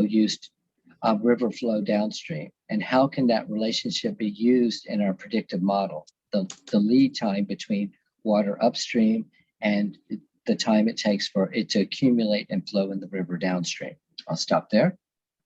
អញ្ចឹងនៅក្នុង graph របស់គាត់បន្ទាប់ slide បន្ទាប់ហ្នឹងគាត់នឹងឆ្លើយសំណួរថាតើពេលដែលមាន dam មានទំនប់រាគិសនីឬក៏អីហ្នឹងទំនប់អីមួយវាអាចស្ទះឬមានភាពរាំងស្ទះសម្រាប់ natural flow លំហូរធម្មជាតិបែបណាវាប៉ះពាល់អត់ទៅព្រោះយើងច្រើនគិតថាពេលមានទំនប់អញ្ចឹងវាស្តុកទឹកវាអីអញ្ចឹងណាហើយវាប្រើរយៈពេលប្រហែលនៅក្នុងការដោយការដែលភាពសើមនៅលើដីហ្នឹងវាអាចហូរទៅទន្លេ downstream នៅខាងក្រោមហើយយើងអាចទស្សន៍ទាយថាថ្ងៃក្រោយទៅទឹកហូរវាបែបណាលឿនឬក៏យឺតឬក៏មានអីទប់ឬក៏អត់ហើយយើងអាចប្រើទិន្នន័យដែលយើងមានហ្នឹងទស្សន៍ទាយថាថ្ងៃក្រោយមានភ្លៀងមានព្រោះរាំងស្ងួតឬក៏ទឹកជំនន់យើងអាចទប់វាមិនយើងប្រើមធ្យោបាយណាសម្រាប់រាំងវាឬក៏យើងត្រូវធ្វើមិនបន្តទៀតអញ្ចឹងទិន្នន័យដែលគាត់មានហ្នឹងអាចឆ្លើយនឹងសំណួរទាំងអស់ហ្នឹងនៅ slide ក្រោយ You will answer this question in the next slide. And so let's move to the next slides. The next slide is a map of the Mekong Basin. We saw that earlier. And this circle right here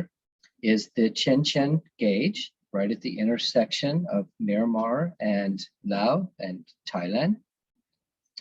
And that gauge is a very important gauge. It's been there for a long time, and it measures the flow coming from the upper basin and entering the lower basin. So we use this gauge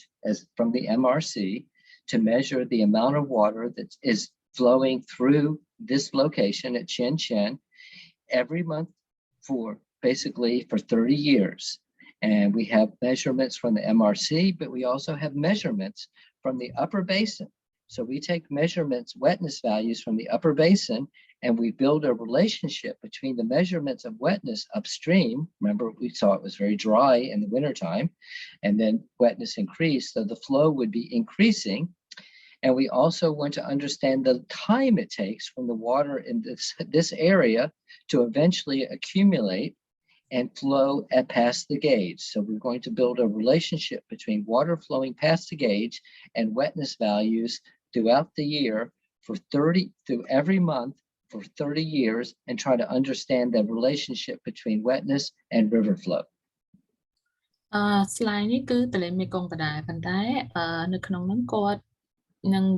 និយាយឬក៏ព្យាយាមស្វែងយល់ថាភាពសើមដែលយើងមើលឃើញពីលើកមុនហ្នឹងនៅខាងខ្ពង់រាបទី3មានតកកអញ្ចឹងពេលដែលតកករលាយវាមានទឹកវាមានអីភាពតំណែងគាត់ចង់ទៅមើលទៅលើតំណែងរវាងភាពសើមហើយនឹង river flow លំហូរទឹកទន្លេមេគង្គនឹងពីលើចុះមកត្រឹមគាត់ circle ពណ៌លឿងហ្នឹងគឺតំបន់ឈៀងសែនគេហៅទ្វីបស្ថានីយ៍ឈៀងសែននៅកន្លែងហ្នឹងដូចកន្លែងត្រីកោណដែលនៅមានភូមាមានឡាវហើយនឹងថៃហ្នឹងកន្លែងត្រីកោណគេហៅឈៀងសែនកន្លែងហ្នឹង MRC គាត់មានកន្លែងសម្រាប់ស្ថានីយ៍សម្រាប់វាស់ទឹកធ្វើឡើងប្រហែលជា30ឆ្នាំហើយអញ្ចឹងគាត់នឹងមើលភាពសើមដែលហូរមកតាមរយៈតកកលាយពីខ្ពង់រាបទី3ហ្នឹង So here is the results of our model,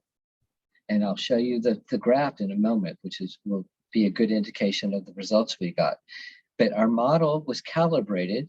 It used 6 years of data from 1996 to 2001. We picked those years because it was early before many of the dams and reservoirs in China were built. So we tried to get a good example of natural flow from the MRC during those years before major dams were built. And we built a relationship between the wetness index upstream of Qianchen and the skill of the model was 91%. So it had an R square of 0.91. Its accuracy was 91% of being able to predict the natural flow of the river using the wetness index and calibrated on the MRC flow model. So we calibrated on 6 years of MRC data during natural periods of natural flow and built a relationship between the wetness index and the actual flow measured by the gauge. And the only thing I'll add here, and I won't go into more detail now, this will be more in our in-person workshop when everyone will have a chance to build their own flow model. And this will give you a chance to get your hands wet, so to speak, in building a model yourself and understanding how to optimize the model, building lagged relationships and using a quadratic functional form, because the relationship is not linear, it's a quadratic. It has a intercept, a linear term, and a quadratic term. And the more detail will go into the workshop. But I wanted to let you know that the model was calibrated on 6 years of data, and it had a high skill of 91%. នេះគឺគាត់ run regression model មើលទៅលើ natural flow នៅក្នុងដោយប្រើ wetness index នឹងខ្ញុំអត់សូវចេះទេប៉ុន្តែដែលគាត់បញ្យល់ហ្នឹងគឺគាត់ប្រើរយៈពេល data រយៈពេល6ឆ្នាំហើយវាមាននេះ predictive skill ហ្នឹងគឺដល់ 91% អញ្ចឹងបានន័យថាទស្សទីត្រូវឡើង 91% ប៉ុន្តែបើអ្នកទាំងអស់គ្នាចូលរួមបែបបណ្ដុះបណ្ដាល training បន្ទាប់ follow up training ខែ3ហ្នឹងគាត់នឹង detail របៀប run ហ្នឹងហើយអញ្ចឹងកុំបារម្ភឥឡូវហ្នឹងអីគាត់នឹងដឹងថាស្អីដែលយើងគាត់មើលហ្នឹងលទ្ធភាពដែលទស្សទីត្រូវហ្នឹងគឺមានដល់ទៅ 91% ឯណោះអញ្ចឹងបានន័យវា accurate ខ្លាំងណា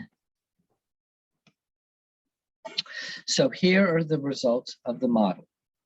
As I just mentioned to you, it was calibrated on the years 96 to 2001. And the black line is the actual measurements from the MRC. It has nothing to do with the wetness index. It's the gauge measurements and the flow from the MRC gauge. The red line is calibrated on those measurements during those years, 1996 to 2001. We built a model based upon the gauge measurement and the wetness index during those years. And you can see that there's a good correspondence. I'll show you in more detail. But what you can see very clearly is there's an annual cycle, both in the red line, which is the model predicted flow, and the black line, which is the actual calibrated, the actual MRC flow. The green line is the difference between the two. And you can see those differences get very large starting in around 2012. And you will look at that in more detail when we break this time series into smaller plots, and you'll be able to see more detail of what's happening. But clearly you can see that there's a good correspondence between the model predicted flow and the gauge measurements, particularly during the calibration period, 96 to 2001. ចឹងនេះគាត់នឹងបង្ហាញ detail មួយឆ្នាំប៉ុន្តែគាត់អានេះជាទិន្នន័យរួមគឺគាត់មើលតាំងពីឆ្នាំ1992រហូតដល់2022មើលទៅលើលំហូរទឹកទន្លេមេគង្គនៅស្ថានីយ៍ឈៀងសែនខ្សែពណ៌ខ្មៅហ្នឹងគឺតួលេខដែលគាត់បានពី MRC នៅស្ថានីយ៍ហ្នឹងហ្មងអញ្ចឹងបានន័យថាគេវាស់ហើយគឺតួលេខហ្នឹងគឺជាក់លាក់វាអត់មានអីខុសអីទៀតទេតែពណ៌ក្រហមគឺស្អីដែលគាត់ប្រើ satellite គាត់ប្រើindex ហ្នឹងសម្រាប់មើលវាស់វែងគាត់ calibrate វាទៅគឺអញ្ចឹងគឺខ្សែពណ៌ក្រហមហើយពណ៌បៃតងហ្នឹងគឺភាពខុសគ្នាថាតួលេខពីរហ្នឹងខុសគ្នាមិនខ្លះបើយើងមើលមួយផ្លែតពី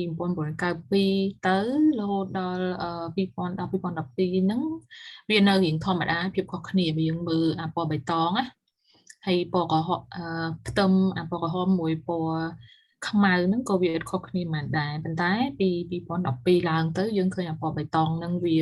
ចុះឡើងខ្ពស់ហើយអញ្ចឹងបានន័យថាមានអីប្លែកមានព្រឹត្តិការណ៍អីមួយកើតឡើងអញ្ចឹងណាបានវាតួលេខរបស់គាត់ហើយនឹង MRC ពីយើងផ្ទឹមគ្នាវាមានភាពខុសគ្នាខ្លាំង So we're going to look at it in shorter periods of time. Again, 96 to 2001 is our calibration period. You can see that the black line, the MRC gauge measurement, and the red line correspond beautifully together. They have a wet season where flow goes up, both in the measurement and in the prediction. And then during the dry season, next year, not such a big high values for the wetness season. It was a relatively dry year. Both the MRC data, the flow data, and the model predicted flow are very similar. There are some differences that we don't have time to go into all of them, but I'll bring up some of the differences. Again, 98 similar, 99 similar, some small differences in 2000, and very similar again in 2001. So a very good correspondence. The green line is the difference between the two. And now I will say the reasons why we didn't use these early years in the calibration period is the Chinese were building a dam called the Manwan Dam in 90. Basically, they were building it in 92 and 93, and then they completed it and filled it and tested it in 95. So we couldn't use those years because they were not very good representation of natural flow because of the construction of a dam and then the filling of reservoirs. So we waited to let the reservoir be full and stable, and we calibrated during this period here, which has a beautiful correspondence between the prediction and the measurements. Yeah. នៅក្នុង slide នេះគឺគាត់វាអត់ខុសពីអាមុនទេតែអាមុនវាមើលតាំងពី1992រហូតដល់2022នេះគាត់កាត់ជាកង់10ឆ្នាំម្ដងអញ្ចឹងណា92ដល់2002អញ្ចឹងគាត់គ្រាន់តែចង់ឲ្យយើង note ថានៅតាំងពី1992រហូតដល់95ហ្នឹងនៅចិនគេមាន build ធ្វើទំនប់វារីអគ្គិសនីមួយអញ្ចឹងគាត់អត់ប្រើតួលេខពី3ឆ្នាំហ្នឹងសម្រាប់ calibrate ទេព្រោះវាប៉ះពាល់ដល់ natural flow លំហូរធម្មជាតិព្រោះពេលហ្នឹងគេកំពុងធ្វើទំនប់ប៉ុន្តែបើយើងមើលពី96ទៅឃើញហើយថាតួលេខខ្សែពណ៌ក្រហមហើយនិងខ្សែពណ៌ខ្មៅបានន័យថារបស់ MRC និងរបស់គាត់ model ដែលគាត់ run ហ្នឹងគឺវា correspond វាដូចគ្នាបានន័យថា model របស់គាត់ប្រើហ្នឹងគឺ ត្រឹមត្រូវដូចបោះ MRC វាស់ផ្ទាល់នៅនឹងស្ថានីយ៍ជាងខ្សែនឹងតែម្ដងហើយ variation ពណ៌បៃតងហ្នឹងក៏វាអត់មានអីច្រើនដែរវាធម្មតាទេ Thank you. And so we move to the next period, 2002 to 2010. And we look at the relationship and we see something very interesting. We see that there is a lot of extra water in 2002. And then there's a lot of missing water. If the black line is above the red line, that means extra water in the river above the natural flow. Equally, if the green line is below, if the red line is above the black line, then it's missing water. The green line is below zero. So this is extra water relative to what's measured at the MRC gauge. So the model says that there should not be so much water in the river. There's extra water. And here the model says that there's missing water. Now, let me just say that during this time, the Chinese had completed another dam and built another reservoir. And what they do, not just any Chinese or any nation, any dam that's built and reservoirs filled, once the reservoir is filled and the hydroelectric capacity is built to produce electricity, then they test the reservoir's capacity to produce electricity by moving water through the dam. So they moved a lot of extra water downriver, draining the reservoir to test the ability to produce electricity.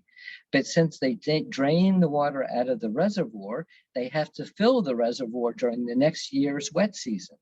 So next year during the wet season, they have to fill the reservoir, so they're held back water. The black line is below the red line, which means that there's water missing in the river relative to natural flow. I'll stop there. ដល់ពេលនេះគាត់មើលពីឆ្នាំ 2002 ដល់ 2010 ចន្លោះ 10 ឆ្នាំ 8 ឆ្នាំអញ្ចឹងណាវាមិនសូវខុសពីអាមុនទេប៉ុន្តែ2002ហ្នឹងមានព្រឹត្តិការណ៍មួយកើតឡើងគឺនៅចិនហ្នឹងគេធ្វើទំនប់វារីអគ្គិសនីទៀតគេធ្វើហើយអញ្ចឹងអាពណ៌ខ្មៅឃើញពណ៌ខ្មៅវាខ្ពស់ហើយពណ៌ក្រហមនៅក្រោមច្រើនជាងអញ្ចឹងស្អីដែលគាត់ predict ហ្នឹងគឺបានន័យថាវាមានទឹកច្រើនលើសពី natural flow ដែលគេទូទាយហេតុអីដោយសារតែពេលដែលធ្វើទំនប់វារីអគ្គិសនីហើយគឺគេត្រូវតេស្តថាទំនប់ហ្នឹងវាផលិតបានអគ្គិសនីបានប៉ុណ្ណាប្រហែល kilowatt អីអញ្ចឹងណាអញ្ចឹងគេត្រូវទុកទឹកហ្នឹងអញ្ចឹងបានយើងឃើញអាពណ៌ខ្មៅវាច្រើនលើសស្អីដែលគាត់ predict គឺពណ៌ក្រហមបានន័យថាទឹកវាច្រើនលើសលប់ខុសពី natural flow ប៉ុន្តែពីឆ្នាំ2004ហ្នឹងយើងឃើញថាពណ៌ក្រហមវាខ្ពស់ជាងពណ៌ខ្មៅដោយសារតែពេលដែលគេដូច2002គេទុកទឹកអញ្ចឹងបញ្ចេញទឹក2002បញ្ចេញទឹកដើម្បីដឹងថាមានកម្លាំងអគ្គិសនីប៉ុណ្ណាប៉ុន្តែ2004គឺចាប់ផ្ដើមទុកទឹកវិញហើយអញ្ចឹងវាខុសពី natural flow ម្ដងទៀតហើយអញ្ចឹងបានអាពណ៌ក្រហមរបស់គាត់ហ្នឹងវាខ្ពស់ជាងពណ៌ខ្មៅគឺចង់និយាយថាទឹកវាខ្វះវាខុសពី natural flow ហើយគឺវាខ្វះវាតិចជាងអញ្ចឹងណា And so we can see the next years after the dam was built and the reservoir was drained, tested, and then refilled during this year. So drained this year and refilled this year. We see there's generally good correspondence in the following years between the gauge measurements, the black line, and the predicted flow measurements, the red line. But things start to change now. Look how things start to change. When the Shiawan and Najadu dams were completed and the reservoirs are huge, they can hold a tremendous amount of water in these reservoirs. They're big dams, they fill canyons, and there's a lot of water that can be held in these reservoirs. And therefore, the capacity to alter natural flow is completely changed the flow of the river. So wherever the green line is below the zero, that's missing water. In 2012, there's a lot of missing water because they're filling reservoirs. They're filling big reservoirs and they take a lot of water. So the missing water is the difference between the red line and the black line. And then they release basically extra water during the dry season because they drain the reservoirs during the dry season to produce electricity. So they put more water into the river. So there's missing water during the dry season, during the wet season, and there's extra water during the dry season. You can see that even clearer in 2013. Look at the basically the water that was held in the reservoir is much greater than the is holding back a lot of the natural flow. The red line is the natural flow. If the black line is below the red line, that means there's missing water. A lot of missing water here. And then look what happens the next year during the dry season. They're letting that missing water release downstream because they're producing electricity during the dry season from the water they held back in the reservoirs during the wet season. And also, I want you to notice that we had seen every year, we'd seen this very smooth wet season, dry season, wet season, dry season, wet season, dry season, but not anymore. Look what happens. There's this irregular pattern. These are opening and closing of the dams. This is not natural. That rivers do not flow this way. This is water that's being released by the big dams and altering the natural rhythm of the river. So it goes up and down unnaturally compared to the previous years. The red line is showing you what the natural flow would be. And it's nice and smooth, but the black line is anything but smooth. It's holding water back, it's irregular flow, and then it's releasing water during the dry season. I'll stop there and then we'll go in more detail later in the year, later in the period. ចឹងនេះចន្លោះពីឆ្នាំ2012ដល់2022យើងឃើញថាgraph ហ្នឹងគឺវា irregular វាខុសប្លែកមែនតើពីgraph មុនពី set មុនណាដោយសារតែ natural flow លំហូរទឹកធម្មជាតិហ្នឹងវាមានការប្រែប្រួលបាត់ហើយបើមើលពណ៌បៃតងពេលដែលពណ៌បៃតងហ្នឹងវាធ្លាក់ចុះក្រោម0ឬក៏ធ្លាក់រឹតតែខ្លាំងហ្នឹងបានន័យថា missing water គឺពេលដែលមានទំនប់គឺគេទប់ទឹកអញ្ចឹងពេលដែលជាទូទៅពេលណាមួយទឹកត្រូវតែហូរធម្មតាទេពេលដែលអត់មានទំនប់តែដល់ពេលគេទប់ទឹកអញ្ចឹងគឺវា missing water វាអត់មានទឹកគ្រប់គ្រាន់ឬក៏វាខុសពីធម្មជាតិចឹងបានយើងឃើញខ្សែពណ៌ក្រហមហ្នឹងគឺវាខ្ពស់ជាងខ្សែពណ៌ខ្មៅហើយចាប់ពី2012ដល់2022ហ្នឹងគឺ variation អាពណ៌បៃតងហ្នឹងគឺធំមែនតើយើងឃើញហើយពេលខែភាសាគេទប់ទឹកពេលខែប្រាំងគេបញ្ចេញទឹកអញ្ចឹងតួខ្សែចុះឡើងហ្នឹងគឺខុសគ្នាពណ៌ខ្មៅពណ៌ក្រហមហ្នឹងអត់ស្របគ្នាដូចឆ្នាំទៅចំនួន9ជាងឬក៏ដើមឆ្នាំ2000ហ្នឹងទេដោយសារតែគេទប់ទឹកច្រើនហើយបញ្ចេញទឹកខុសពេលគ្នាអញ្ចឹងណា One question from Satiro. Is it because of the dam in China or nearby dam? Yes, it's caused by the dams in China holding the water back. ចាសធារតគឺដោយសារតែទំនប់នៅចិនហ្នឹងឯងព្រោះម្ដុំឈៀងខ្សែហ្នឹងវាចុះពីចិនបន្តិចដែរទេ And that's the power of the natural flow model is it shows what would naturally be in the river if the dams and the reservoirs were not altering the river. អញ្ចឹងហ្នឹងហើយអត្តពលដែលយើងមានពេលដែលយើងប្រើទស្សទាយmodeling ហ្នឹងគឺយើងដឹងថាស្អីដែលវាធម្មជាតិ natural flow ហ្នឹងវាខុសប្លែកវាអីចឹងទៅហើយយើងផ្ទឹមជាមួយនឹងព្រឹត្តិការណ៍ដែលកើតឡើងផ្ទាល់ពីតួលេខរបស់ស្ថានីយ៍ជាងខ្សែហ្នឹង Another question from Chengon, do you think the dam is the influence parameter in the model? The dams are what's causing the dams and their ability to hold the water back into the reservoirs is what's causing this major difference between the natural predicted flow and what's actually measured. So the dams are the reason why the river is not flowing the way that it normally did. And the previous, my thing is delayed. Don't know why it's not. There we go. Okay, so I wanted to show how smooth it was in the previous years and how the dams are altering. The red line stays smooth.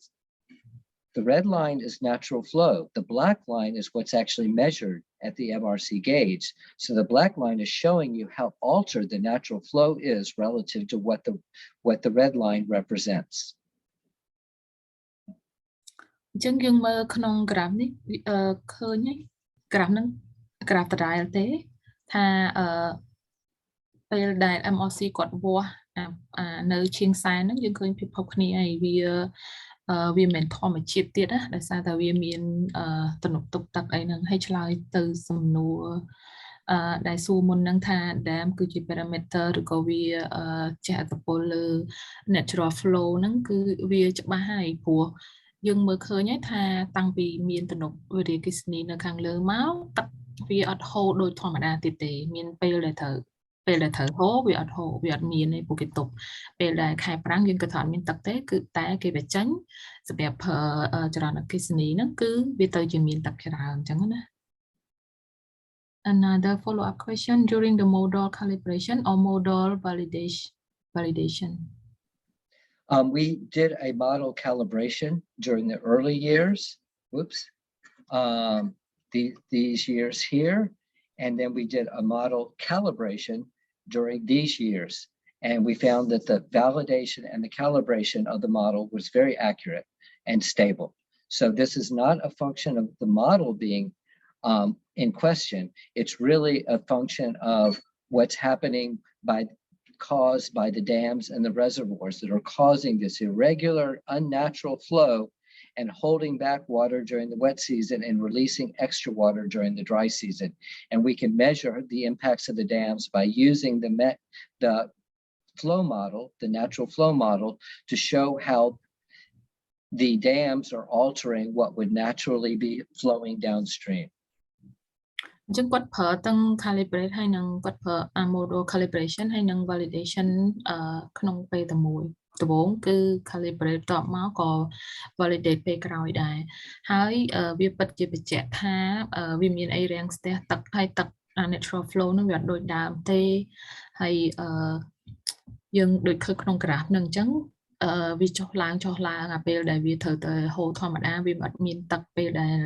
ខែប្រាំងអត់មានទឹកទេបែរជាបញ្ចេញទឹកមានទឹកច្រើនលើដើមអញ្ចឹងណាអញ្ចឹងវាគាត់ថាយើងអត់គួរ question ថា model ហ្នឹងវា work ឬក៏មិន work ទេគឺស្អីដែលបញ្ជាក់នៅក្នុង graph ហ្នឹងគឺបង្ហាញថា model ហ្នឹងពិតជា accurate បាត់ហើយ Another question how about the other dam that built in Laos and other Mekong country Will it affect the natural flow of the Mekong River?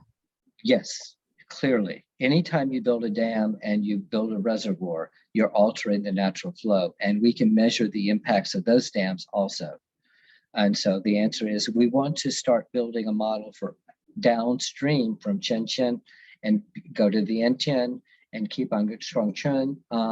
and keep on going down the river all the way to the Delta.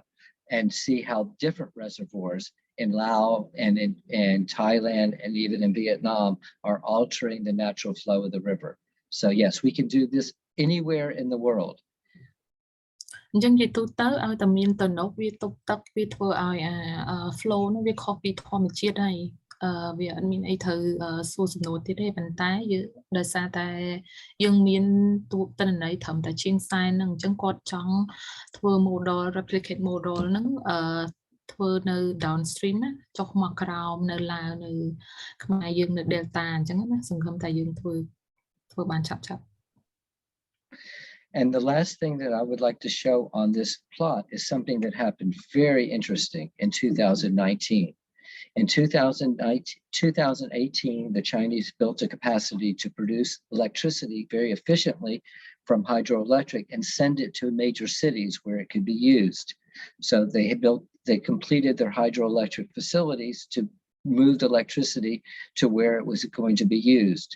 And therefore, what happened in the dry season of 2019 is that they let out a lot of water during the dry season. The black line is way above the red line. The red line is showing the natural dry season. But what flowed out of the Mekong during the dry season was a lot of extra water. And that's this green line going way up. All this is extra water in the Mekong during the dry season. So they drained the reservoirs. They let the water in the reservoirs go way low, and they used that water to produce electricity. But then they needed to fill the reservoir during the wet season. Unfortunately, this year was a drought in 2019. And so it was very low flow, low natural flow. You see the red line way below the other lines. But instead of all that water, even though it was a dry year, there still was a natural pulse of the river, still a wet season pulse. Every year there's a wet season pulse. But the wet season pulse never reached downstream to Chen Chen. Actually, what happened was all that water is missing. Extra water during the dry season and then filling the reservoirs during the wet season. So instead of the water flowing like it normally did, which is wet season, dry season, it was wet season, another wet season, and then a dry season of flow during the natural pulse of the wet season. So the wet season pulse is completely missing, which caused even worse drought downstream because the water that would now normally come from China is being held in the reservoirs. And therefore the river is even much lower than it would normally be during a year of drought. បើសិនជាយើងចាំបានកាល2019ហ្នឹងចុងឆ្នាំហើយនឹង2020 2019ហ្នឹងទឹកទន្លេទីបមែនតើមានអាចទៅហៅបានថាមានគ្រោះរាំងស្ងួតទៀតព្រោះទឹកវាទាបនៅក្នុងទន្លេមេគង្គអញ្ចឹងមូលហេតុមួយចម្បងហ្នឹងគឺនៅក្នុង data គាត់បង្ហាញច្បាស់ហ្មងគឺគេទុកទឹកនៅខាង upstream ហ្នឹងនៅក្នុង reservoir ហើយដល់ពេលហើយទុកហើយទុកទៀតតែដល់ពេលបញ្ចេញពេលចាប់ផ្ដើមបញ្ចេញគឺបញ្ចេញលើហើយពេលដែលត្រូវការទុកចំពេលដែលខែមានគ្រោះរាំងស្ងួតទៀតអញ្ចឹងទឹកហិតតែតិចវាអត់មានអី natural តាមធម្មជាតិបើទោះជាមានគ្រោះរាំងស្ងួតទន្លេមេគង្គក៏វាអាចកុកខ្លាំងដែរតែក្នុងករណី2019ហ្នឹងគឺវាកុកខ្លាំងបើសិនជាគ្នាយើងចាំបាននៅក្នុង chat មួយសំណួរមាន comment ច្រើនតែដោយសារតែយើងអត់សូវមានពេលសុំទុកសំណួរហ្នឹងទៅពេលក្រោយឬក៏ពេលដែលយើងជួបគាត់ផ្ទាល់នៅខែ3អញ្ចឹងបងសុំឲ្យគាត់ទៅមុខទៀតហ្មងណា We can go ahead since we don't have a lot of time. I see a lot of comments and questions, but I'll ask them to keep it when they see you in person in March. Okay, good. So then we're going to, I may have to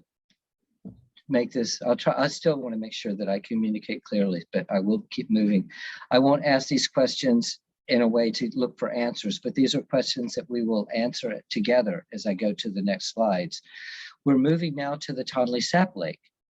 and the Toddley Sap Basin, which is a very unique place. And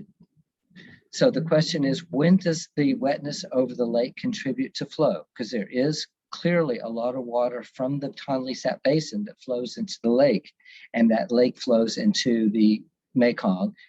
during the dry season until the reversal happens. So when does the lake start to expand? Part of its expansion occurs from water that comes from the Toddley Sap Basin during the wet season, and then it continues to expand as the reversal happens from the Mekong, flowing, causing the Toddley Sap River to flow backwards. Instead of flowing out of the lake, it brings water into the lake. So let's look at that relationship. We don't have flow data here. We have river height data, but we can still build a nice relationship. Now, our question is, what data do we use around the Toddley Sap Basin to build a model? We certainly don't want to use water that's in the lake itself, because that's not an indication of water flowing in the lake. That's water that's already in the lake. So we take those pixels out. Then we take all these pixels out that are in the blue color because they're part of the expansion of the lake. They're not a measure of water flowing into the lake. They're only a measure of how much water is already in the lake. So we don't want to use wetness over the basin because we want to use wetness that's flowing into the lake from the outside basin. So what we ended up using was these green dots, which are coming out of the mountains to the south of the lake, and also from the basin on the northern part of the wetness from the northern part of the basin that would flow into the lake. So we removed all these blue and red dots from our model because we don't want to have an influence from the lake itself. We only want to use wetness values from water that's flowing into the lake from the surrounding basin and the tributaries that flow into the lake from the surrounding basin. So we built a model. Now this is translate a bit. Sorry. Yeah. នេះដាក់មិនយើងមើលទៅមកសតុមុនហ្នឹងយើងមើលទន្លេមេគង្គតាំងពីលើដល់ក្រោមតាំងពី plateau មកអញ្ចឹងណាតែយើងក៏ចង់មើលស៊ីជម្រៅទៅលើអាងទន្លេសាបបឹងទន្លេសាបយើងដែរព្រោះ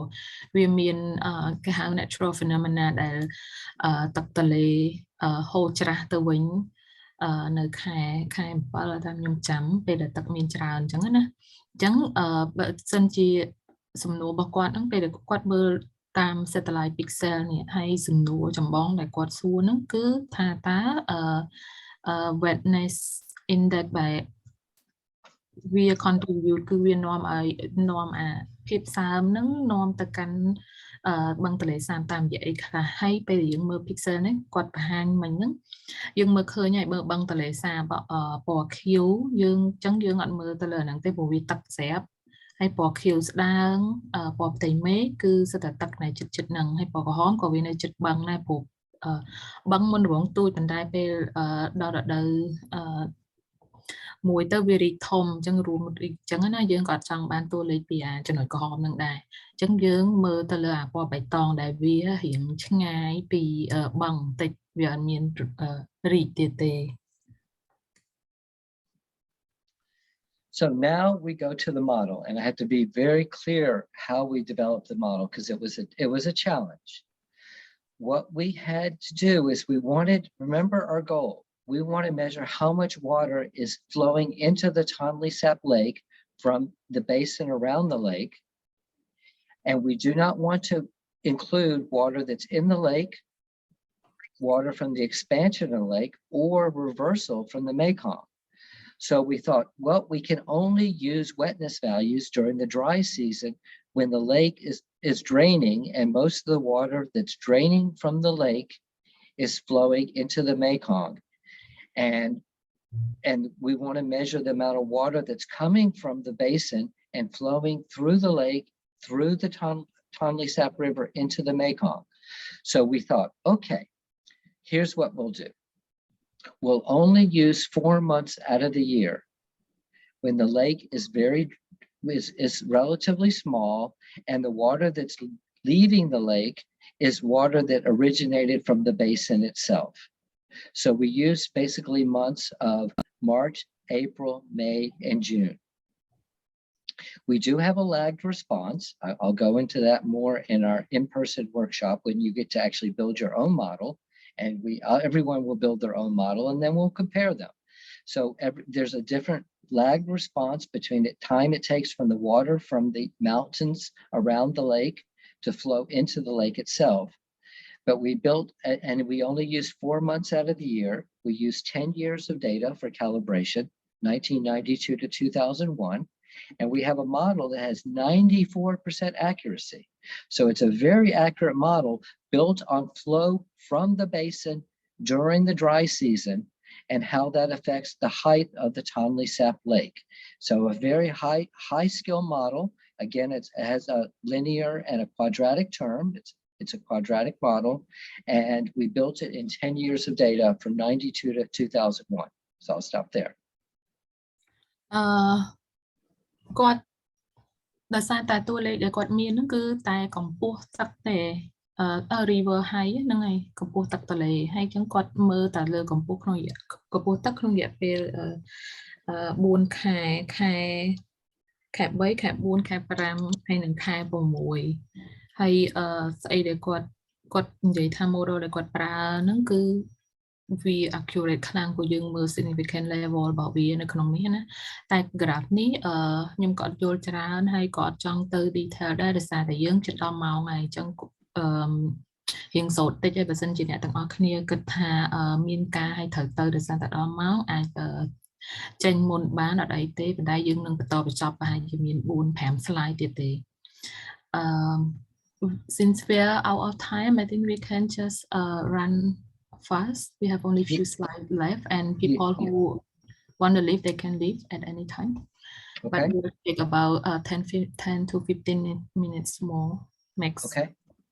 so this is the results of the model. The gauge again is black, and the first thing you see is, wow, the gauge is much higher than the red line. Well, the gauge is also measuring. Even though we built a model during the dry season, we can run it throughout the year for 30 years. So the black line is telling how high the Toddley Sap River is, and the black line is showing the reversal of flow. The red line is showing how much water is actually, how much of the water is coming from the Toddley Sap Basin itself. So you can see during the dry season, when we calibrated our model, the differences are close to zero.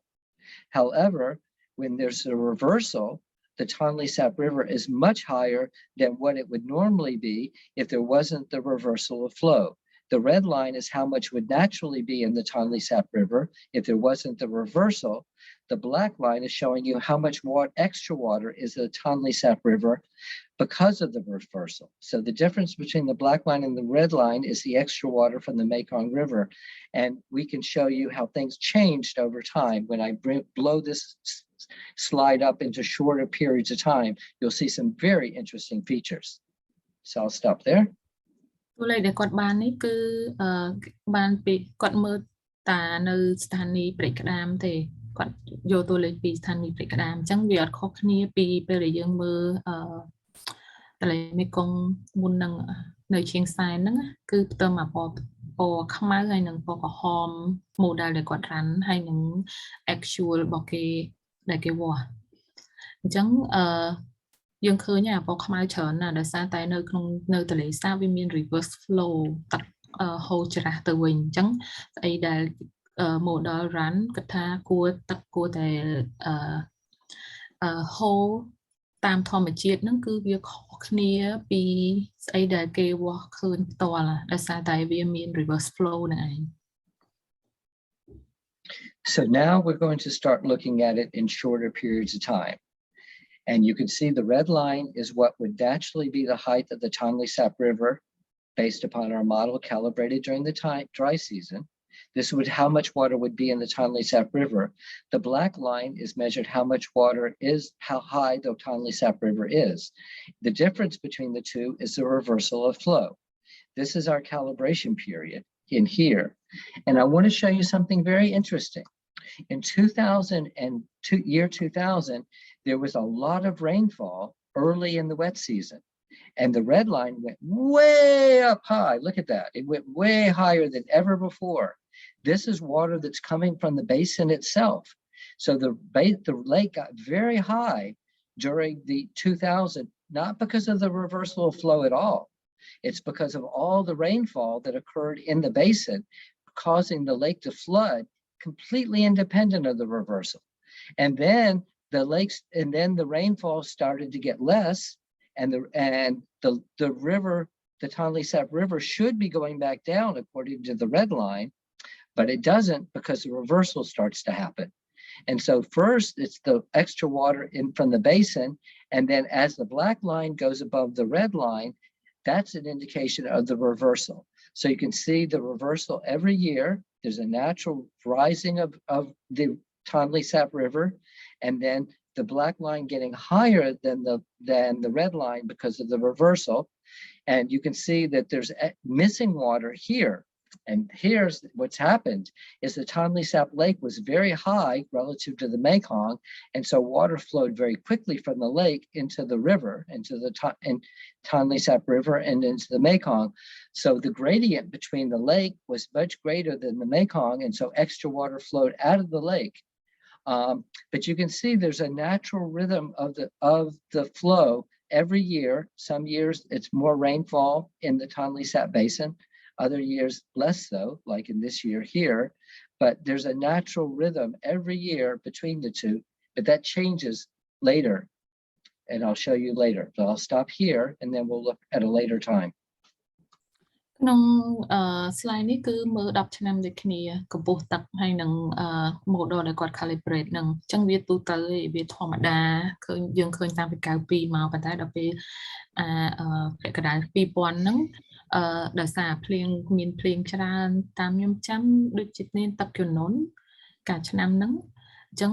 យើងឃើញអាពណ៌ក្រហមគាត់ខ្ពស់ខ្លាំងហើយដោយសារ natural flow ទឹកនៅក្នុងបឹងទន្លេសាបវាចាលខ្លាំងអញ្ចឹងណា តែយើងនៅតែឃើញចុះឡើងរហូតហើយ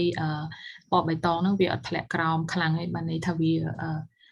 ភាពខុសគ្នាហ្នឹងវាអត់មានអីចម្លែកអញ្ចឹងណាវាមាន something wrong irregularity ហ្នឹងវាអត់សូវមាន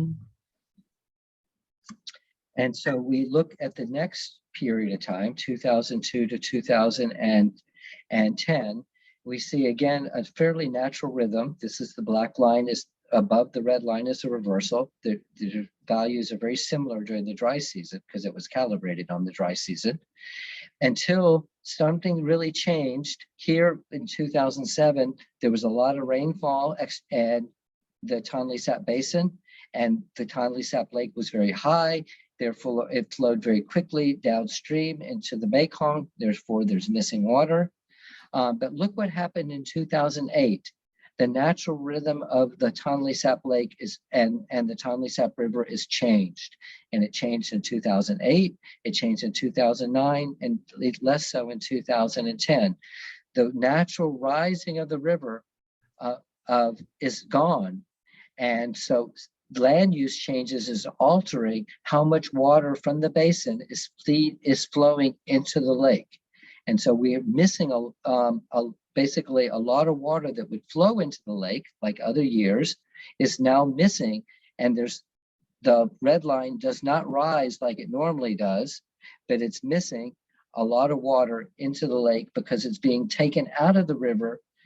Taken out of the basin and used for irrigating of rice. So that water that's missing in the lake is being used to irrigate rice. អញ្ចឹងនៅក្នុងនេះអត់សូវពីដើម graph 2002 នោះវាសូវមានអីខុសប្លែកខ្លាំងទេវាឡើងចុះធម្មតាប៉ុន្តែដល់ពេល2008ឡើងដល់ចុង graph 2011ហ្នឹងយើងឃើញហើយអាពណ៌ក្រហមហ្នឹងវាទីបទឹមជាមួយពណ៌ខ្មៅណាទីបខ្លាំងណាអញ្ចឹងអីដែលគាត់ predict មកគាត់គិតថា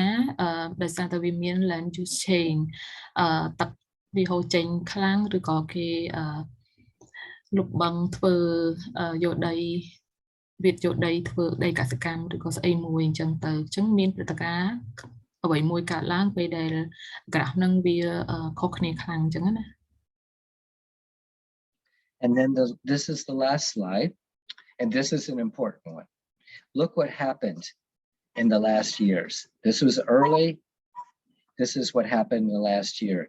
Things have changed dramatically in the red line. The natural rhythm of the Toddley Sap rising and falling has been completely distorted. There's missing water because of irrigation. There's water being released during the dry season for irrigation. So there's extra water during the dry season because the water is being used for dry season cultivation of rice.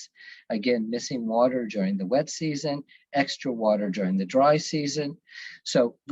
the natural rhythm of water flowing out of the basin to the lake has been completely disturbed from 2008, and it's getting worse. So the water that's being diverted from the groundwater, from the flooded forest, from the flooded grasslands, from the tributaries, from the groundwater, used to irrigate crops during the dry season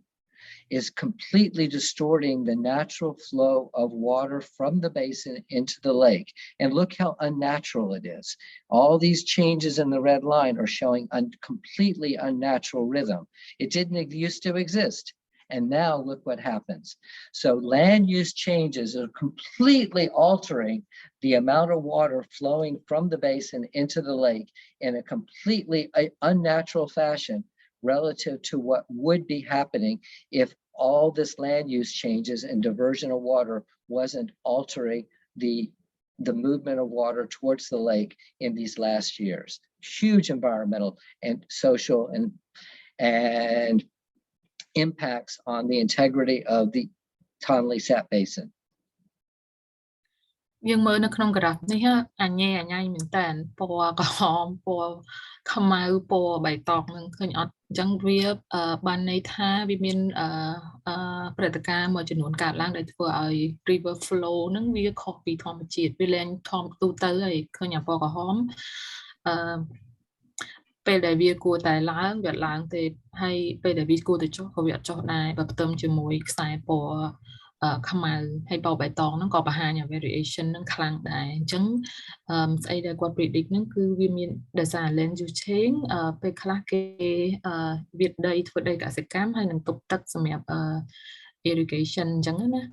អញ្ចឹងពេលដែលគេបញ្ចេញទឹកសម្រាប់ប្រើប្រាស់ធ្វើស្រែធ្វើអីអញ្ចឹងវាប៉ះពាល់អាងក៏ ecosystem ទាំងមូលខ្លាំងមែនតើអញ្ចឹងស្អីដែលជាធម្មជាតិទេវាលែងហើយដូចជាគ្រឿងឃើញលែងមានហើយដូចយើងឃើញក្នុងក្រាហ្វអញ្ចឹងឡើងចុះអញ្ញែអញ្ចឹងណា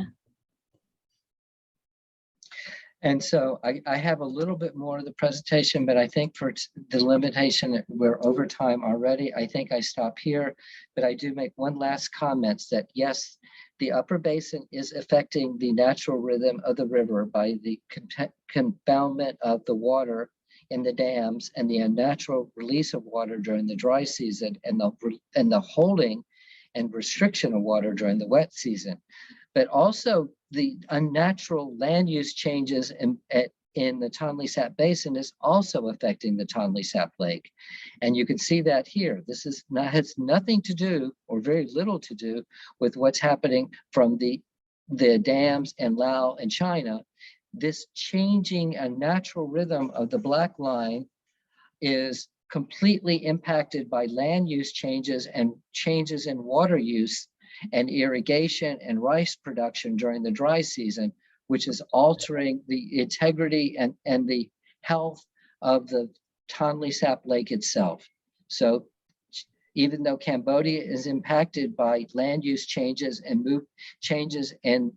movement of water upstream,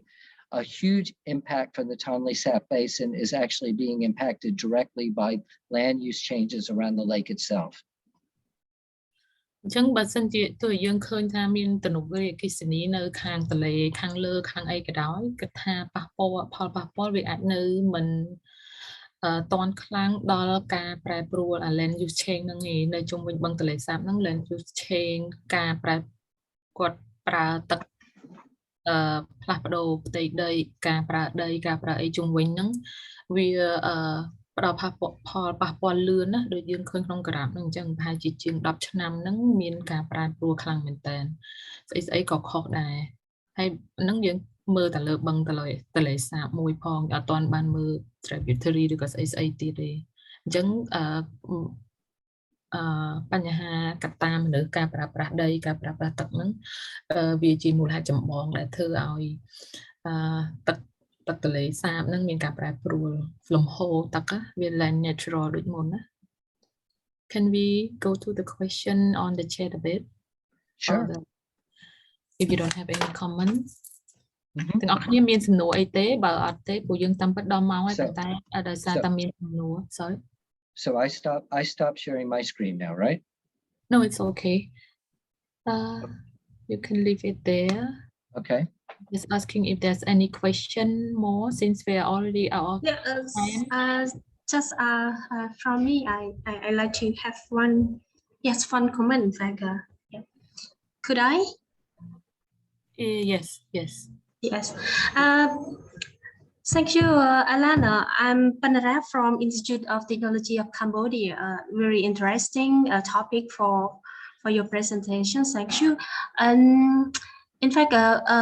I am a researcher and then I'm conducting research on irrigation management. So I'm looking forward to discuss with you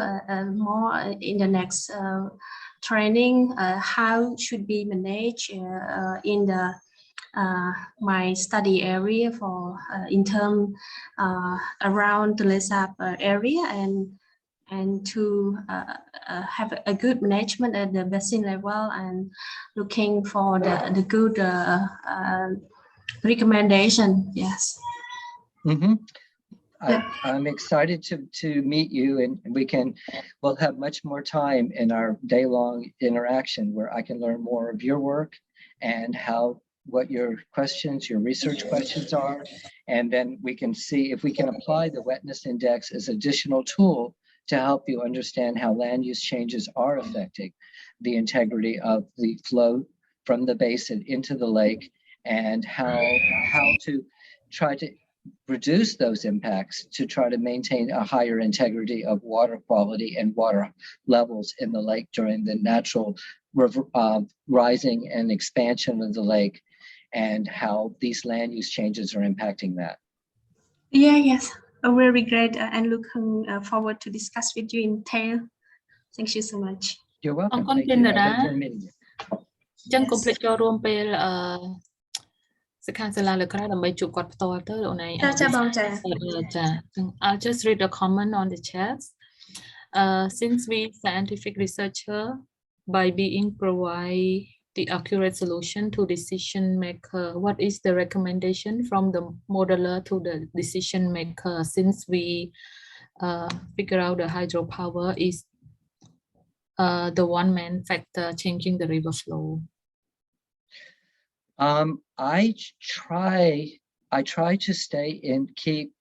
in the realm of science, and I try to provide valuable information to policymakers so that they can make their own decisions. I think it's really important as scientists that we stay outside of policy. We provide valuable information, we provide tools, we provide insights, but we stay independent of decision-making itself. Because once we as scientists start to try to influence policy, then we're starting to get into a space where we don't have independence anymore. If I start trying to influence policy, then my independence as a scientist is being compromised. So what we try to do is provide information, data, insights, but not try to influence policy directly. សំណួរឈេងងុនអញ្ចឹងតាមបទនីតិរបស់ scientist យើងអត់គួរ involve ជាមួយ policy ឬក៏ politics ទេតែយើងមានតួនាទីរបស់យើងគឺផ្ដល់ evidence based recommendation ណាព្រោះយើងមានតួលេខយើងមាន data យើងមាន model សម្រាប់ run អញ្ចឹងស្អីដែលយើងផ្ដល់ទៅ decision maker ឬក៏អ្នកដែលគាត់ធ្វើគោលនយោបាយហ្នឹងគឺជាតួលេខដែលយើងស្អីដែលយើងរកឃើញបើសិនជាយើងព្យាយាមចូលទៅក្នុងគេហៅ policy ឬក៏ politics sphere វាអាច influence decision របស់យើងឬក៏ influence ស្អីដែលយើងកំពុងធ្វើអញ្ចឹងយើងគួរ stick ទៅ scientific fact អីដែលយើងរកឃើញហើយគ្រាន់តែ inform គេទៅ decision គឺវាយើងមិនអ្នកធ្វើការសម្រេចចិត្តទេនៅក្នុង policy សង្ឃឹមថាគាត់ឆ្លើយនឹងសំណួរណាអូនហើយកំសាន្ត there always pro and con for building the dam. One other dam build will be affect to downstream. Just a comment. I agree with that comment. There's pluses and minuses in every decision. So much, Alan. So I get your point of view. Yeah, actually, like I understand that we are operator or operation. We are not decision maker. So actually, I'm so young, so that's why I wish to learn. Because like you are expertise very long period of time, you must be involved. But you know, sometimes when we do the research, we must be provide a scientific solution and also like accurate. But you know, when we talk with like the politics, we use like different language, right? We use based on engineering result, blah blah blah blah. But decision maker very blah blah blah bad. So that's why I want to understand from your side because like you involve very huge project. So that's why I ask like sometimes it's very crazy question. Thank you so much. I think to further answer the question, I think that we look at the impacts on the Toddley Sap Lake, and we look at the loss of fishing, and the income related to fishing, and we see the economic cost. And then we can weigh, again, trying to be quantitative and independent. We look at the advantages of irrigating rice, dry season rice, and what is the economic advantage? If the economic advantage of growing rice is less than the loss of fishing, then the policymakers would say, well, our decision is to maintain the integrity of the lake and the fishing because we make more money and we maintain the integrity of our ecosystems, and even if we grow less rice. So we try to find information that we give them so that they can make intelligent decisions, and then they can basically substantiate their decision, or they can justify their decision based upon data. Because I think that is the most powerful thing that we can provide them. But I agree with you that we should not just provide data without context, that we have to look at it from a larger picture so that policymakers have a better image of what policy to make so that it improves the quality of life and the economic advantages of the people that are impacted.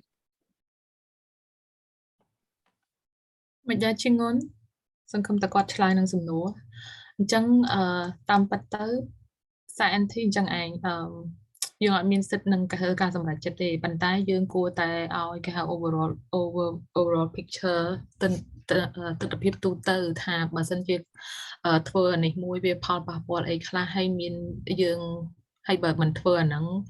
វាប៉ះពាល់ដល់សេដ្ឋកិច្ចមួយខ្លះអញ្ចឹងណាអញ្ចឹងយើងគួរតែ set context ទៅដើម្បីអ្នកដែលគាត់ធ្វើគោលនយោបាយហ្នឹងគាត់មាន overall idea ថាវាមានទទួលបានប្រយោជន៍អីខ្លះបាត់បង់អីខ្លះអញ្ចឹងណាហើយគាត់ការសម្រេចចិត្តគឺនៅលើដៃគាត់ទេហើយក៏វាមិនមែនជាទូនាទីរបស់យើងដែរ Another comment yes there will be pro and con in building the dam. Hope to have a clear study about the impact with responsibility before deciding or allowing to build them, either for MOC or relevant stakeholder, to at least prevent the unwanted risk to water flow, people, and biodiversity. I think that's a great comment. I think that's beautifully said, and I completely agree. Okay, មានអីទៀតទេដោយសារតែយើងដល់ម៉ោងហើយយើងក៏ក្រុមការងារក៏បានផុសថេសសម្រាប់ទាំងអស់គ្នាជួយឆ្លើយសំណួរពេលដែលរៀនចប់ហើយអញ្ចឹងកុំភ្លេចចូលទៅណានៅក្នុង chat box I think we don't have anything else and it's already a lot over time ធ្វើយេហើយអញ្ចឹងគ្រាន់តែទាំងអស់គ្នាជួយទៅធ្វើផុសថេសដែលក្រុមការងារផុសផង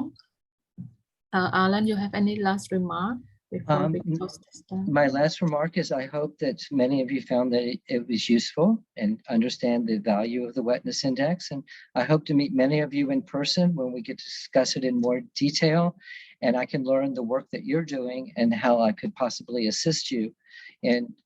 using the Wetness Index to better serve the work that you're performing. ចាអរគុណច្រើនទាំងអស់គ្នាដែលបានចូលរួមហើយគាត់ក៏សង្ឃឹមថាជួបគ្នានៅថ្ងៃនៅខែ3ដែលយើងធ្វើ in person ណាយើងប្រចាំជួបគ្នា online ចឹងអញ្ចឹងយើងអាចជជែក in detail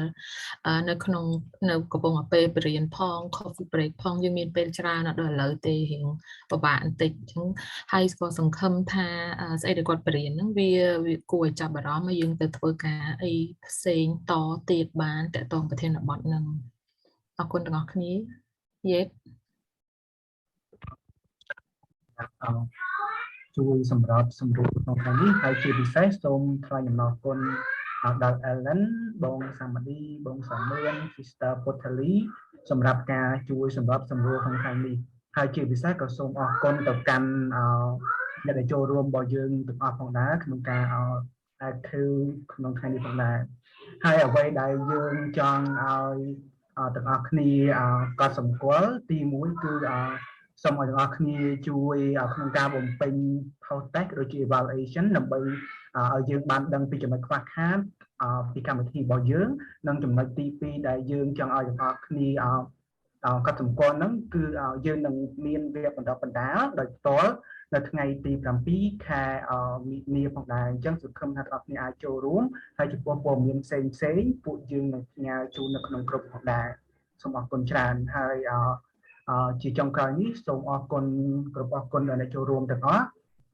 សូមជូនពរឲ្យជួបតែសំណាងល្អជាផុតពីជំងឺ Covid ជាពិសេសទទួលទានអាហារថ្ងៃត្រង់ឆ្ងាញ់ៗទាំងអស់គ្នាដែរសូមអរគុណនិងសូមជម្រាបលា Thanks, Alan. Thanks, everyone. Enjoy your lunch. Thank you, and I appreciate everyone's participation. And I'm sure you will see them all in person next month. All right, I look forward to it. Yeah. Bye, everyone. Bye-bye. Yeah, bye-bye.